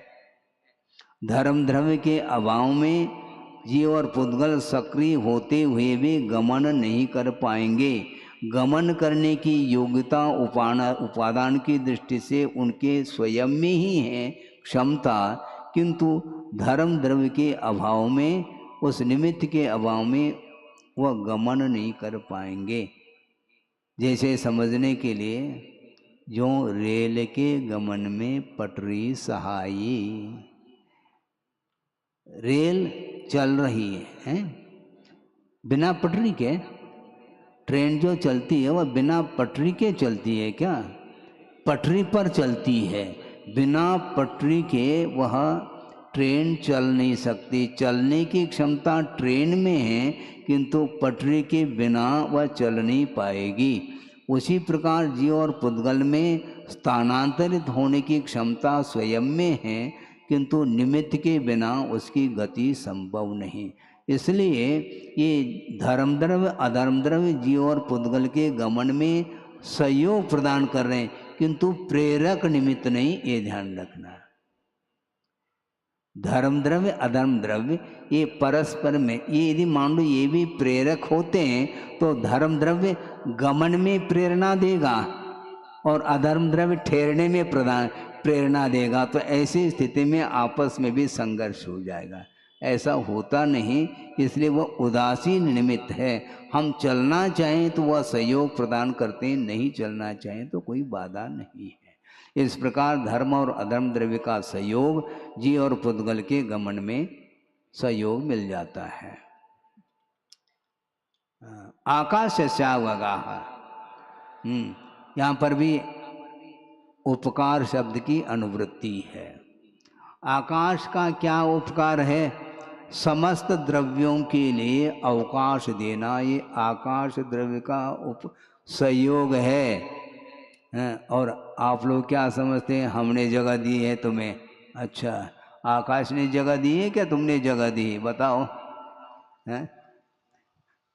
हैं? तुम जगह खरीद नहीं पाओगे, ये ध्यान रखो। अब कितने भी हमारे हम 10 एकड़ की ज़मीन है, 50 एकड़ की, 500 एकड़ की ज़मीन आपकी नहीं है, वह ज़मीन ही है, आपने खरीदा है। खरीद क्या सकते हैं आप? क्योंकि ज़मीन के लिए भी अवगाह आकाश द्रव्य ही दे रहा है। प्रत्येक द्रव्य के अवगाह अर्थात अवकाश देने में आकाश द्रव्य का ही सहयोग है, ऐसा इसका अर्थ होता है। और आकाश द्रव्य के लिए कौन देता है अवगाह? वो स्वयं ही देता है, क्योंकि आकाश द्रव्य से उससे बढ़कर के और कोई भी द्रव्य नहीं है जो आकाश द्रव्य के लिए अवकाश दे सके। इसलिए सबसे महत्व कोई द्रव्य है तो आकाश द्रव्य, उसी का उपकार है। शरीर वांग मना प्राणा पाना पुद्गलानाम, पुद्गल द्रव्य का क्या संयोग है? शरीर, वचन, मन, श्वास, ये जो क्रियाएं हो रही हैं इनके लिए पुद्गल द्रव्य का ही संयोग है। यदि वह परमाणु स्कंद के रूप में परिणत नहीं होती तो शरीर का निर्माण कैसा संभव है? तो शरीर की जो रचना हुई है उस रचना में पुद्गल द्रव्य का हाथ है। इसी प्रकार भाषा वर्णाएं भाषा के रूप में परिणत जो हो रही हैं वो पुद्गली तो है, उसके माध्यम से ही शब्द निकल रहे हैं। वो भाषा वर्णाएं भाषा के रूप में परिणत यदि नहीं होती तो आप बोल कैसे पाते हैं? आप बोल रहे हैं, इसका अर्थ क्या? मैं बोल रहा हूँ अपने मुख से, तुम बोल नहीं पाओगे। जो गूंगा है वो क्यों नहीं बोलता? उत्तर दो इसमें। है बहुत संयोग है। पुद्गल द्रव्य का कंठ और तालु आदि के निमित्त को लेकर के ही ये शब्द उत्पन्न होते हैं, इसलिए पुद्गल द्रव्य की आश्रित ये क्रिया मानी जाती। इसी प्रकार मनोवर्गनाएं जो हैं वो मन के रूप में परिणत हो जाती हैं। इसी प्रकार श्वासोश्वास आदि की जो क्रिया हो रही है वह भी पुद्गल द्रव्य की आश्रित ही है, ऐसा इसका आशय है। सुख दुख जीवित मरणोपग्रहाश्च, च के माध्यम से पुद्गल द्रव्य के और भी अनुग्रह अर्थात उपकार है। कौन कौन से? सुख, साता विदनी का उदय होगा तो आपको सुख मिलेगा, इसमें पुद्गल द्रव्य का सहयोग है। मानो उसको, उसका बहुत बड़ा उपकार है आपके लिए। दुख, असाता वेदनी कर्म के उदय के बिना दुख उत्पन्न नहीं हो सकता, यह भी पुद्गल द्रव्य की ही कारण होता है। जीवन जो चल रहा है वो आयु कर्म के आश्रित है, इसमें भी पुद्गल द्रव्य का ही सहयोग है। आयु कर्म का जब तक उदय है तब तक आप जीवित हैं, और उसका अभाव हो गया, मरण हुआ, तो मरण के लिए भी सहयोग कौन प्रदान कर रहा है? आयु कर्म का अभाव। आयु कर्म के अभाव से मरण, आयु कर्म के उदय से जीवन, और साता कर्म के उदय से क्रमशः सुख और दुख उत्पन्न होता है। इस अपेक्षा से भी पुद्गल द्रव्य का उपकार माना जाता है। दूसरी बात ये है, ये पुद्गल द्रव्य का जीव द्रव्य के ऊपर तो सहयोग हो गया, किंतु पुद्गल का पुद्गल के ऊपर भी सहयोग होता है क्या? होता है? क्यों नहीं होता है? आप भवन निर्माण कर रहे हैं, किसका किसके ऊपर हो रहा, मुझे बताओ आप। भवन जो निर्माण हुआ वह पाषाण के द्वारा ही तो हुआ, परस्पर में उसको आपने जोड़ दिया।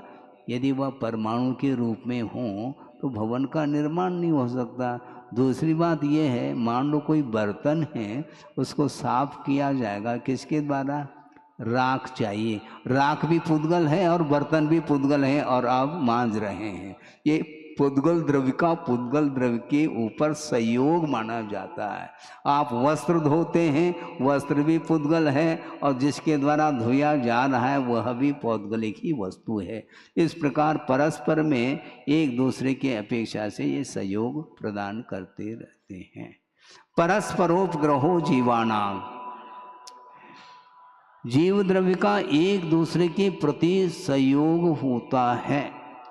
उदाहरण दिया है स्वामी और भृत्य अर्थात नौकर।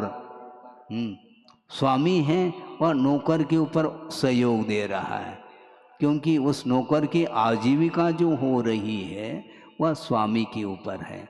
किंतु स्वामी के प्रति उस नौकर का भी कुछ उपकार है क्या, नहीं? हाँ बिल्कुल है। अपने बुद्धि के माध्यम से दुकान को चला रहा है, ध्यान रखो, सेठ थोड़ी चला रहा है। तो उस नौकर का भी उस स्वामी के ऊपर उपकार माना जाता है। इसी प्रकार पूजपा स्वामी ने कहा, आचार्य और शिष्य इन दोनों के बीच में भी परस्पर में सहयोग है, उपकार है। महाराज ये बात समझ में नहीं आएगी। आचार्य तो शिष्य के प्रति महती कृपा की है, आचार्य महाराज ने बहुत बड़ा उपकार किया है, क्योंकि शिष्य को जो आया है उसके प्रति अनुग्रह किया है। शिष्यानुग्रह कुशले, और अनुग्रह करके उसको संस्कारित किया, शिक्षित किया, दीक्षित किया। इस अपेक्षा से आचार्य का शिष्य के प्रति बहुत बड़ा उपकार सिद्ध हो रहा है। किंतु आचार्य के ऊपर शिष्य का क्या उपकार, क्योंकि परस्पर कहा है, परस्पर कहा है तो क्या उपकार होगा? यही उपकार होगा कि आचार्य महाराज और कुछ नहीं चाहते हैं, आगम के अनुरूप शिष्य आचरण करें, इस प्रकार की उनकी भावना रहती है। क्योंकि यह निरंतर यह धर्म की परंपरा बनी रहे। यदि मान लो वह शिष्य आज्ञा के आचार्य के आज्ञा के अनुरूप चलता है, आचार्य के संकेत के अनुरूप, उनके आदेश के अनुरूप चलता है, तो शिष्य का आचार्य के ऊपर भी उपकार हो जाता है। चलना चाहिए, नहीं है तो हम सेल्फ चलेंगे, ऐसा सेल्फ नहीं चलता है। सेल्फ चलना हो तो घर बैठे रहते हैं, आए क्यों हो? गुरु के चरणों में आओ तो गुरु की आज्ञा के अनुरूप चलना चाहिए। ये बहुत स्वार्थी, संसारी प्राणी स्वार्थी है। संसार स्वार्थ परायणता को लेकर के चलता है। जब तक वह पक्षी छोटा है, पंख नहीं है उसके, वह बैठा है, उसके लिए उड़ उड़ करके माँ ले करके आती है और वह बैठा बैठा खाता रहता है वो बेटा। फिर पंख आ गए तो फुर, गलत बात है ये है? माता पिता ने जो लड़के के ऊपर जो उपकार किया है, उस उपकार को भूलना नहीं चाहिए। और माता पिता की सेवा ये लड़के का कर्तव्य बनता है। उसी प्रकार ये शिष्य का परम कर्तव्य बनता है कि आचार्य महाराज ने हमारे ऊपर बहुत कृपा की है, इसलिए उनकी आज्ञा के अनुरूप प्रत्यक्ष अथवा परोक्ष, प्रत्यक्ष तो हम आज्ञा का पालन करते हैं, परोक्ष में होता क्या है? परोक्ष में भी करो आज्ञा का पालन। आज्ञा का पालन नहीं करेंगे तो कभी भी गंतव्य प्राप्त नहीं हो सकता। इस प्रकार परस्पर में जीव का भी उपकार इन्होंने बताया। वर्तना परिणाम क्रिया परत्वा परत्वे च कालश्च, काल द्रव्य का समस्त द्रव्यों के परिणमन में काल द्रव्य सहकारी कारण है। स्वभाव की दृष्टि से, उपादान की दृष्टि से प्रत्येक द्रव्य में परिणमन करने की क्षमता होते हुए भी काल द्रव्य के निमित्त से उसमें परिणमन होता है, ऐसा स्वीकार किया। परिणाम का अर्थ भी यही है, द्रव्य में जो विभिन्न प्रकार के पर्याय उत्पन्न हो रही हैं उसमें भी काल द्रव्य का ही सहयोग है। क्रिया हम अपने पैरों से चल रहे हैं, हाँ चलो कोई बाधा नहीं, लेकिन काल द्रव्य का भी सहयोग है, स्वीकार करो। यहाँ से मान लो 25 किलोमीटर चल गए, क्रिया आपकी हो गई, लेकिन उस वहाँ तक जाने में काल का सहयोग नहीं है क्या? कितने घंटे में पहुँच गए? ये कैसे नापेंगे आप? बिना काल द्रव्य के नापो। क्रिया में, परिणाम में, परिवर्तन में सभी काल द्रव्य का ही सहयोग, यानी निमित्त को स्वीकारना चाहिए। केवल उपादान ही उपादान ऐसा नहीं, और मात्र निमित्त ही निमित्त ऐसा भी नहीं। दोनों में जो है ना मैत्री होनी चाहिए, पूरक होकर के काम होता है। परत्वा परत्वेच काल से, परत्व और अपरत्व क्षेत्र संबंधी भी और काल संबंधी भी परत्व और अपरत्व होता है, यानी दूरी को नापने के लिए कहा गया। मान लो एक व्यक्ति है 50 साल का है और एक व्यक्ति 70 साल का है, वह 20 साल बड़ा है। ये कौन बता रहा है? काल द्रव्य तो बता रहा है कि अपने आप नाप रहे हैं। किसके आश्रित नाप रहे हैं? अपने आयु को, अपनी उम्र को आप किसके सहयोग से नाप रहे हैं? अपने आप नाप रहे हैं क्या? नहीं। ये परत्व और अपरत्व क्षेत्र की अपेक्षा से भी और काल की अपेक्षा से भी यह दूरी नापी जाती। काल द्रव्य का ही, कालस्य अर्थात काल द्रव्य का ये उपकार है। उपकार करता और कुछ नहीं, सहयोग की अपेक्षा से कथन किया है।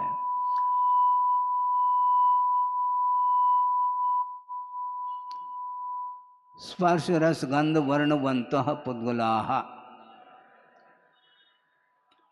अब पुद्गल द्रव्य का स्वरूप क्या है इसको बता रहे हैं। स्पर्श रस गंध और वर्ण वाले पुद्गल होते हैं। ये स्पर्श रस गंध और वर्ण ये गुण हैं, ये पर्याय नहीं है, और इस वाला ही पुद्गल होता है। और स्पर्श में, स्पर्श की जो परिणति बनती है उसकी 8 पर्याय हैं। स्निग्ध रुक्ष, हल्का भारी, शीत उष्ण, कठोर मृदु, ये 8 उसके पर्याय। रस 5 प्रकार का रस है, खट्टा मीठा कड़वा कसायला चरपरा। गंध दुर्गंध और सुगंध। वर्ण काला पीला नीला लाल और सफ़ेद। इस प्रकार ये वर्ण अपने गुण के ये पर्याय हैं, किंतु पुद्गल जो है वह स्पर्श रस गंध वर्ण गुण वाला माना जाता है, और वह गुण जो होता है वह द्रव्य से पृथक नहीं रह सकता। इसी प्रकार और वह पुद्गल किमात्मक है तो शब्द बंध सूक्ष्म स्थौल्य संस्थान भेद तमच्छाया तपोदूत वंतश्च। हाँ, इन पर्यायों वाला भी पुद्गल द्रव्य होता है। शब्द है ये पौद्गलिक है, शब्द ज्ञान नहीं इसलिए कहा। सद्धो नानम न होदी इसलिए कहा क्योंकि शब्द जो है पौद्गलिक पर्याय है, जीव की पर्याय नहीं। आप शब्द पढ़ते हैं क्या? नहीं पढ़ सकेंगे आप, क्योंकि शब्द कर्णेंद्रिय का विषय है। यहाँ पर जो पढ़ा जा रहा है विषय वह शब्द के संकेत हैं। संकेत चक्षुन्द्रिय के विषय बन रहे हैं, जबकि वह शब्द कर्णेंद्रिय का विषय बनता है। तो यहाँ पर जो शब्द है जो कर्णेंद्रिय का विषय बन रहा है वह भी पुद्गल की ही पर्याय है, ऐसा कहा जा रहा है। शब्द के 2 भेद किए, एक भाषात्मक शब्द, एक अभाषात्मक शब्द। भाषात्मक जो शब्द है वो भी 2 प्रकार का, एक साक्षरी और एक निरक्षरी। साक्षरी जो है संस्कृत प्राकृत मराठी कन्नड़ हिंदी आदि आदि विभिन्न भाषाओं में जो है वह अक्षर सहित होता है, और निरक्षरी जो है वह भाषा कौन सी है, दिव्य ध्वनि आदि को लेकर के वर्णन किया। इसके बाद अभाषात्मक जो शब्द है वह भी 2 प्रकार का है, एक प्रायोगिक और एक वैशेषिक। प्रायोगिक भी वैशेषिक भी अनेक प्रकार के हो सकते हैं, जैसे मेघ गर्जना आदि को लेकर के, बिजली कौन जाती है और मेघ की गर्जना आदि होती है, ये वैश्लेषिक आभासात्मक शब्द अर्थात ध्वनि है। प्रायोगिक के 4 भेद हैं, तत्, वितत, घन और सुचिर के भेद से। तत् उसको बोलते हैं चमड़े के माध्यम से निर्मित जो वाद्य हैं, नगाड़ा है, ढोलक, मृदंग इत्यादि, ये सारे सारे तत् के अंतर्गत आते हैं। और तार के माध्यम से निर्मित जो वाद्य हैं वे वितत, वीणा आदि आ जाते हैं। और घन उसको बोलते हैं घंटा, झालर, ये सारे सारे घन के अंतर्गत। और छिद्र के माध्यम से जो ध्वनि उत्पन्न होती है उसको सुशिर बोलते हैं। ये बांसुरी हैं, और भी है, हाँ शंख, हाँ बिल्कुल ठीक है, शंख है, बांसुरी है, बहुत सारे और भी प्रकार हो सकते हैं। इस प्रकार ये, अच्छा, बंद, बंद भी 2 प्रकार का, वैश्लेषिक अर्थात नैसर्गिक और प्रायोगिक। जो पुरुष प्रयोग की अपेक्षा रखे बिना जो बंद होता है वह वैश्लेषिक माना जाता है। जैसे स्निग्ध रूक्षत्वाद बंध, ऐसा स्वयं वर्णन करेंगे। स्निग्धत्व रूक्षत्व के निमित्त को लेकर के ये सारे सारे बंद होते चले जाते। विद्युत का निर्माण है और जलधारा है, अग्नि है, इंद्रधनुष है, आदि आदि। प्रयोग के पुरुष प्रयोग के निमित्त से होने वाला जो बंध है वह प्रायोगिक है, वह अजीव विषयक भी है और जीवाजीव विषयक भी है।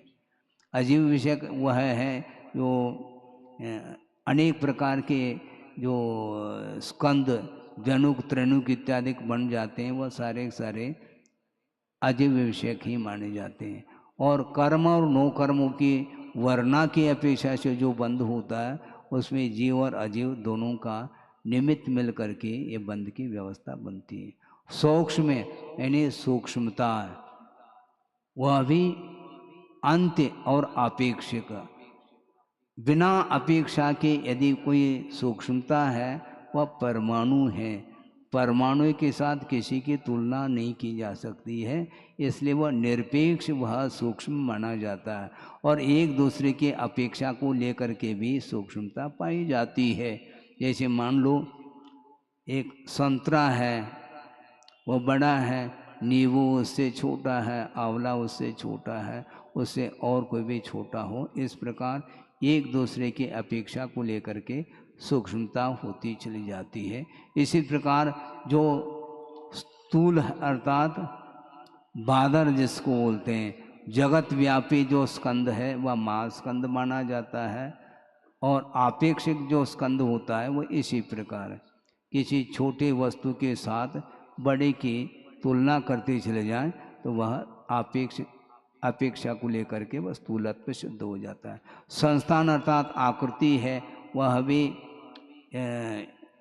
त्रिकोण, चतुष्कोण और वर्तुल आदि, परिमंडल आदि को लेकर के अनेक प्रकार के वह संस्थान बनते हैं। और कुछ ऐसे भी संस्थान होते हैं जिनका निर्दिष्ट आकार प्रकार नहीं हो पाता, जैसे बादल आदि को लेकर के। इसके बाद भेद के भी 6 भेद हैं। भेद शब्द आया ना इस सूत्र में, संस्थान भेद, भेद के भी 6 भेद हैं। उत्कर है, चूर्ण है, खंड है, चूर्णिका है, प्रतर है और अनुचटन है। उत्कर किसको बोलते हैं? काष्ठ आदि को चीरने से उसमें जो बुरादा निकल आता है उसका नाम उत्कर बोला है। चूर्ण का अर्थ जो है गेहूं आदि को पीसने से जो आटा आदि निकल आता है उसको क्या क्या कहा उसके लिए, वह चूर्ण बोला है। एक उत्कर और इसको चूर्ण बोलेंगे। खंड अर्थात घड़ा आदि फूट गया तो उसके टुकड़े हो जाते हैं, कपाल आदि जिसको बोलते हैं, वह खंड माना जाता है। चूर्णी का अर्थात आप दलते हैं, दलने के उपरांत छोटे छोटे जो कण उत्पन्न होते हैं उसको चूर्णिका। और प्रतर का अर्थ अब्रपटल आदि जो है या प्रतर माने जाते हैं। बादल, बादल के जो टुकड़े होते हैं वह प्रतर के अंतर्गत आ जाते हैं। अनुचटन का अर्थ ये लिया है स्फुलिंग। तपा हुआ लोह का पिंड है, उसके ऊपर घन के प्रहार करने से उसमें जो चिनगारी आदि निकलती हैं उसको अनुचटन बोलते हैं। जैसे कोई भी वेल्डिंग करते हैं उस समय वह देखने में आ जाता है, स्फुलिंग जिसको बोलते हैं। क्या? अच्छा, हम ये पूछना चाहते हैं उसका प्रति प्रश्न के माध्यम से, हाँ है ना। वह चक्षुंद्र का विषय बन रहा है क्या? नहीं तो पुद्गल है क्या? वह अमूर्त है, मुझे बता दो। तो फिर और क्या चाहते हैं आप? अग्नि का एक अलग वस्तु, इसमें बाधा क्या है? उसमें अग्नि का एक है,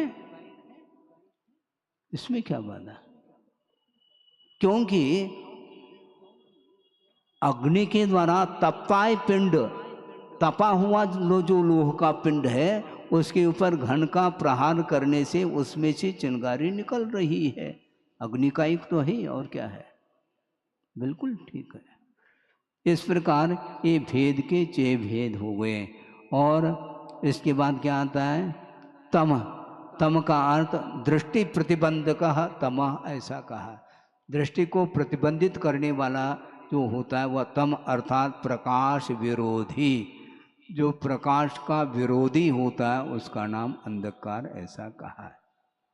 छाया प्रकाश को आवरणित करने में निमित्तभूत जो पौद्गलिक वस्तु है उसको छाया बोलते हैं।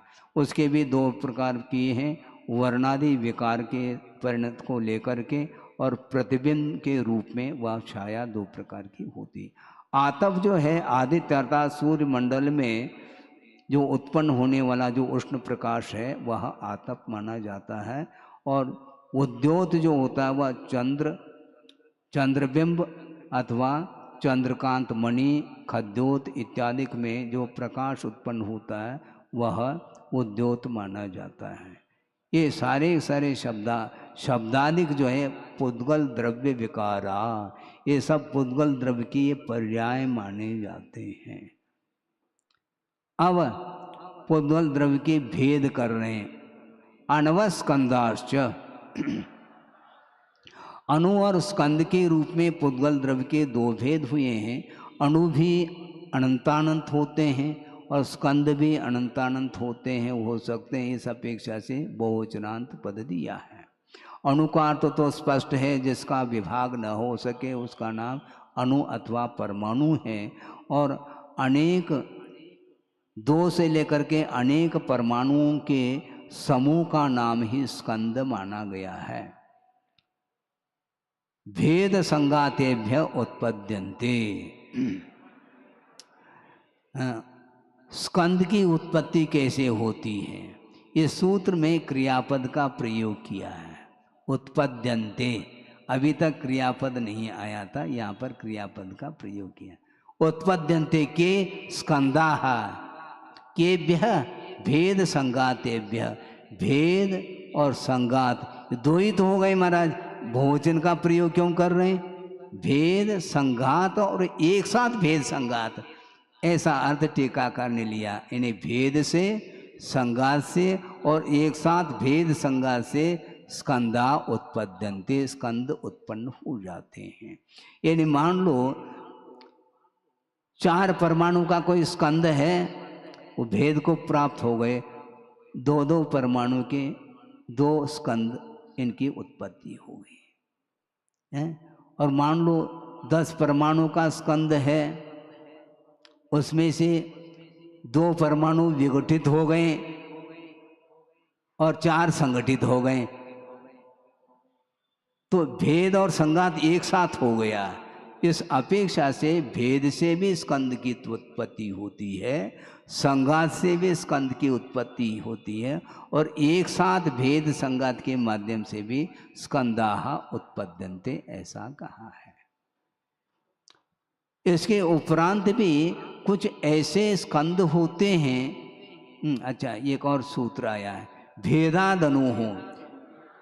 किंतु अणु की उत्पत्ति संघात से नहीं, क्योंकि संगठन हो गया तो अणु थोड़ी कहलाया, वो तो स्कंद ही कहलाया। इसलिए भेदात अणु हो, क्रियापद यहाँ पर भी अनुवृत्ति करेंगे। कैसे करेंगे?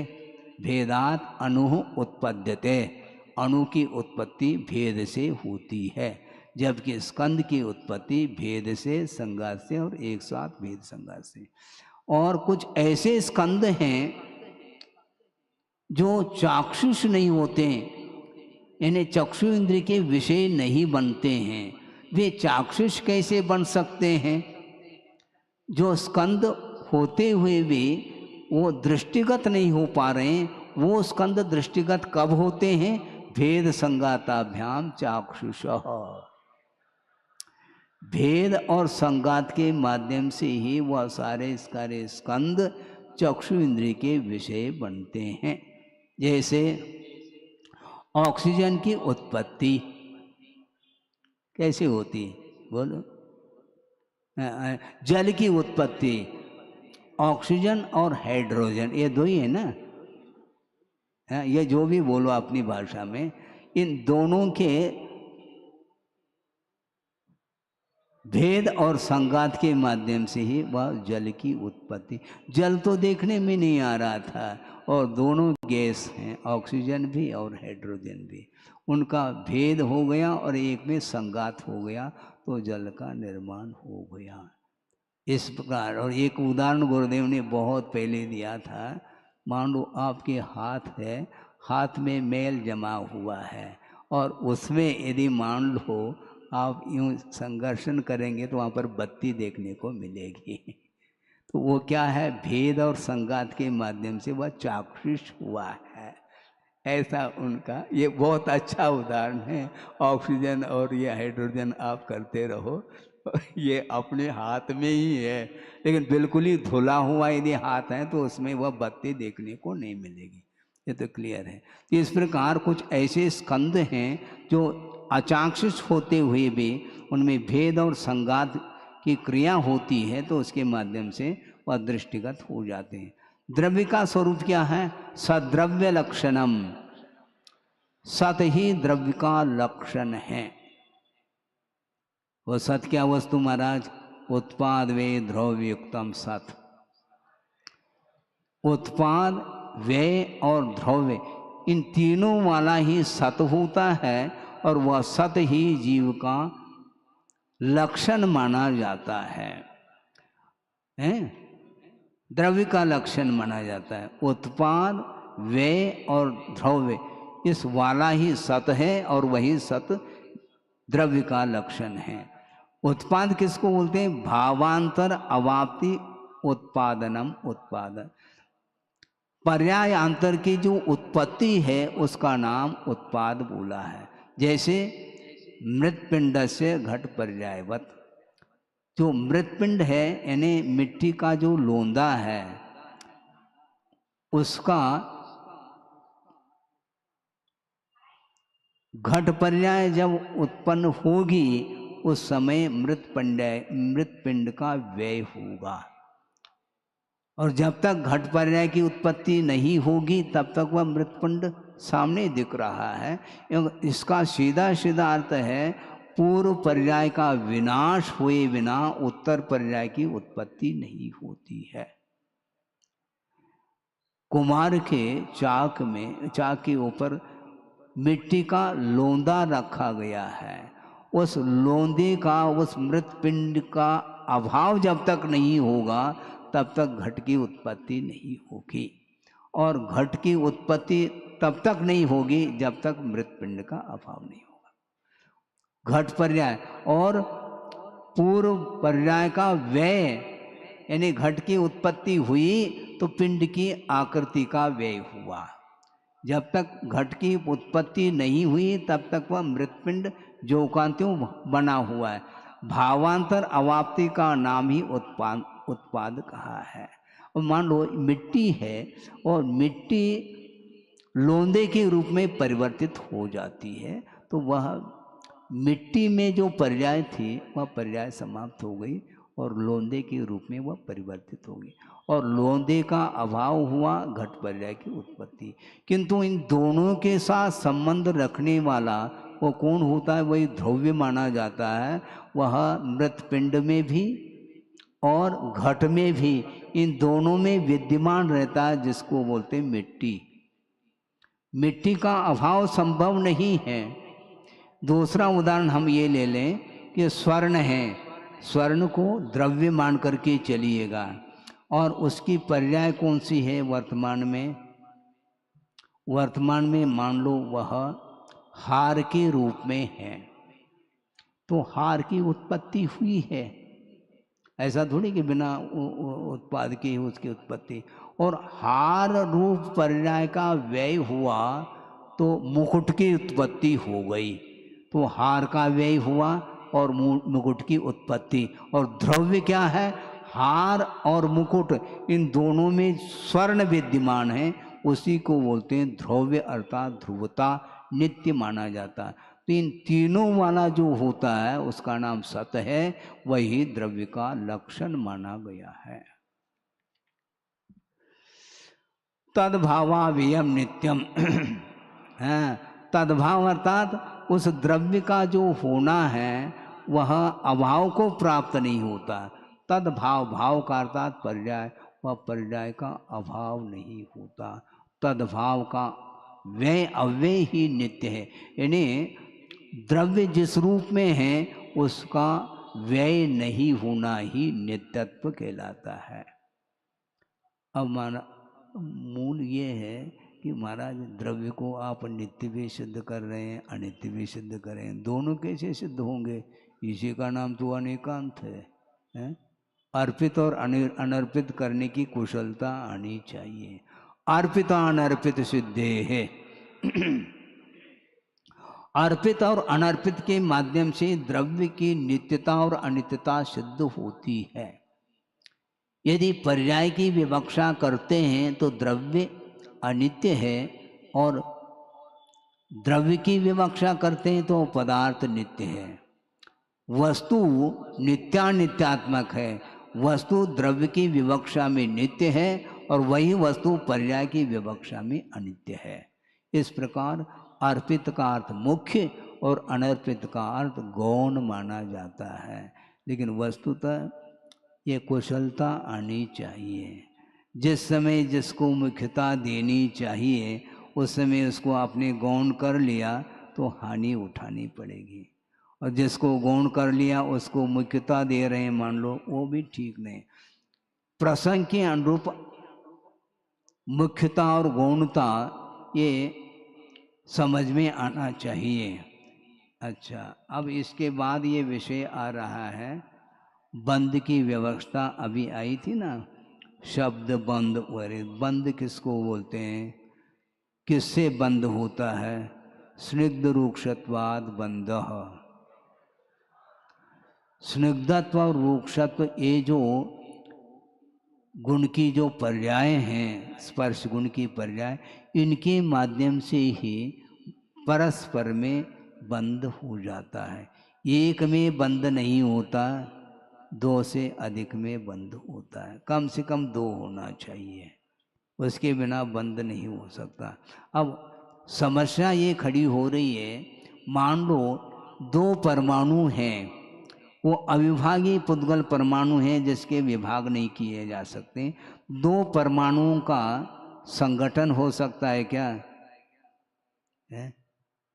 यदि नहीं होगा तो दो परमाणु मिलकर के स्कंद की उत्पत्ति कैसे होगी? इससे स्पष्ट है दो परमाणु भी परस्पर में मिल सकते हैं, मिलते हैं। तो महाराज ये आगे जा कर के निषेध कर रहे हैं न जगन गुणा नाम, और आप कह रहे हैं दोनों परमाणु आपस में संगठित हो गए। ये कैसा संभव है? हम बताना ये चाह रहे हैं, एक परमाणु के भीतर भी स्निग्धत्व और रूक्षत्व के जो गुणांश होते हैं उनके माध्यम से बंद होता है। और वो गुणांश किस प्रकार होना चाहिए? किस परिस्थिति में बंद होगा तो स्निग्धत्व और रूक्षत्व के माध्यम से बंद होगा। किंतु स्निग्धत्व और रूक्षत्व की परिणति यदि जगन के रूप में हो तो बंध नहीं होगा। इसलिए सूत्र आ रहा है न जगन्य गुणा नाम। जिसमें गुणांश जगन के रूप में हैं तो उनका बंध नहीं होगा। यानी परमाणु में स्निग्धत्व अथवा रोक्षत्व के जो शक्त्यांश हैं वह बिल्कुल जगन की ओर चले जा रहे हैं। मात्रा जिसको बोलते हैं आप लोग पोटेंसी, हाँ हाँ शक्त्यांश वही पोटेंसी है। शक्त्यांश जो है वह नगण्य है। एक पुद्गल परमाणु में भी स्निग्धत्व और रोक्षत्व का जो गुणांश यदि नगण्य होगा वह दूसरे परमाणु के साथ उसका बंध नहीं हो सकता, ऐसा इसका आशय है। वस्तुतः दो परमाणु मिलकर के बंध स्कंद की उत्पत्ति नहीं होती, ऐसा नहीं लेना, किंतु स्कंद की उत्पत्ति तब होगी जब जगन से ऊपर उठ जाए।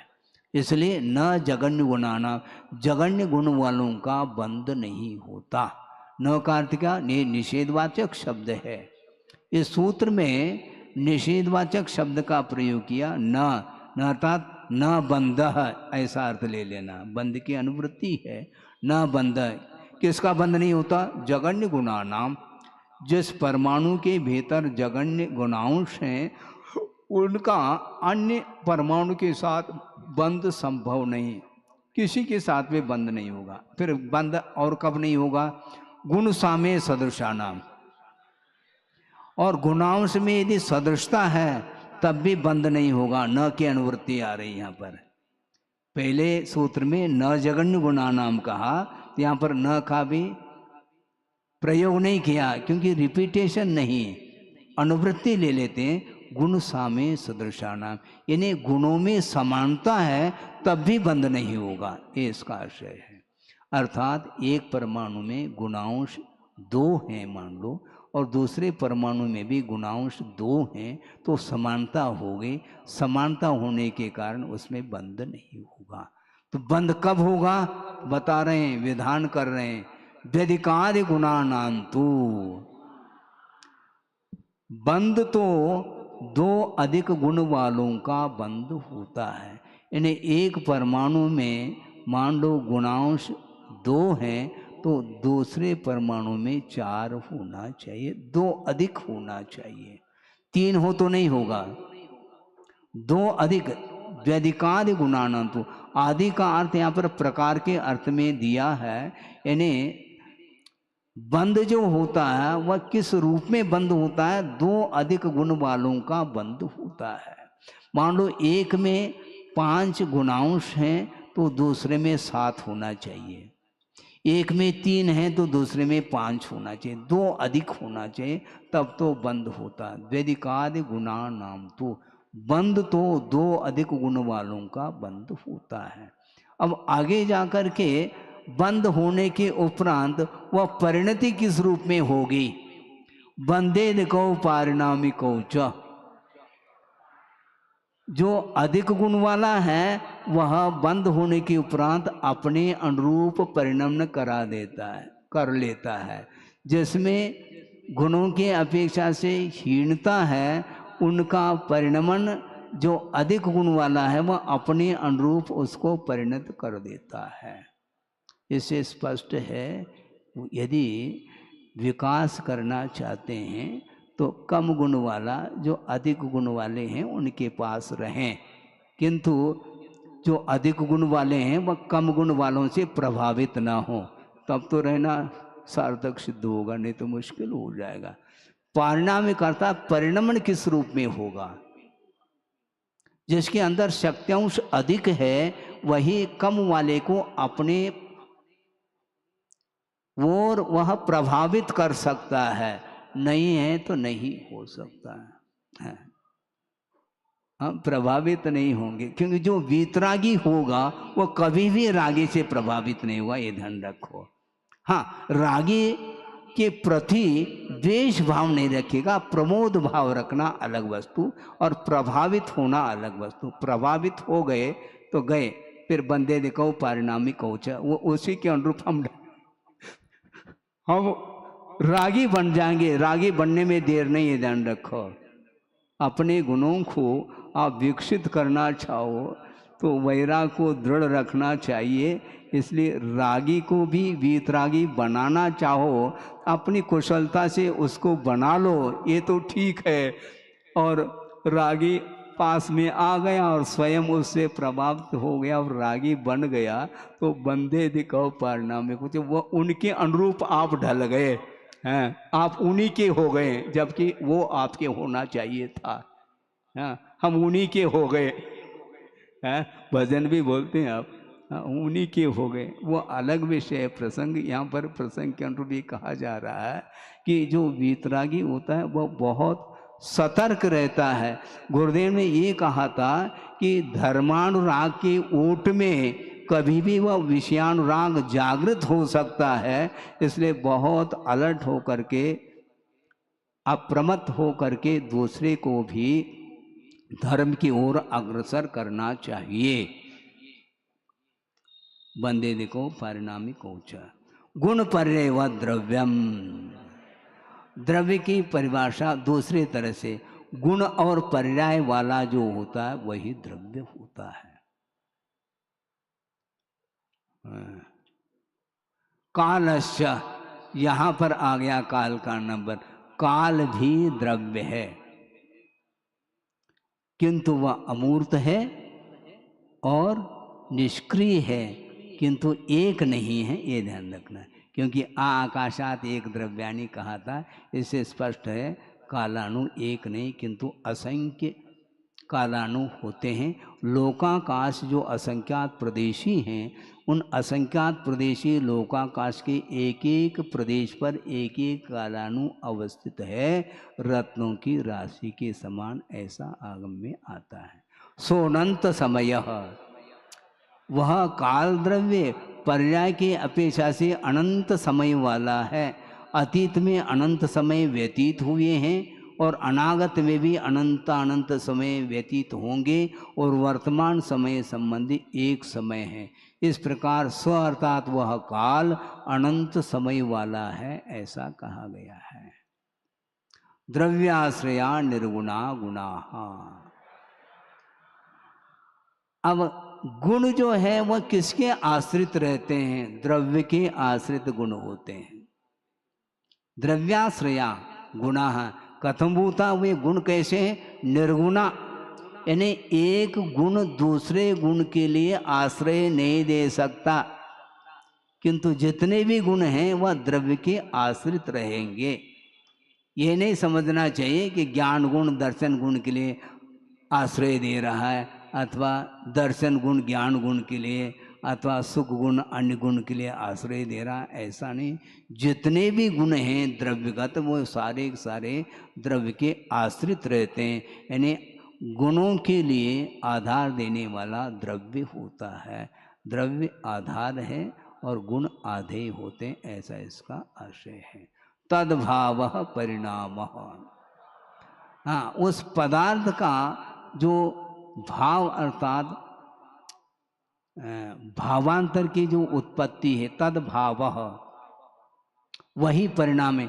यानी द्रव्य और गुणों का जो भाव है वही परिणाम अर्थात पर्याय है, ऐसा इसका अर्थ है। इस प्रकार पंचम अध्याय ये अजीव तत्व का वर्णन करने वाला पूर्ण हो जाता है। बोधि समाधि परिणाम शुद्धि स्वात्मोपलब्धि शिवशोक सिद्धि चिंतामणिम चिंतित वस्तुदाने त्वामंद मानस्य ममास्तु। परम पूज्य आचार्य गुरुवर श्री विद्यासागर जी मुनि महाराज की जय। परम पूज्य आचार्य भगवान श्री समय सागर जी महाराज की, समस्त आचार्य संघ की।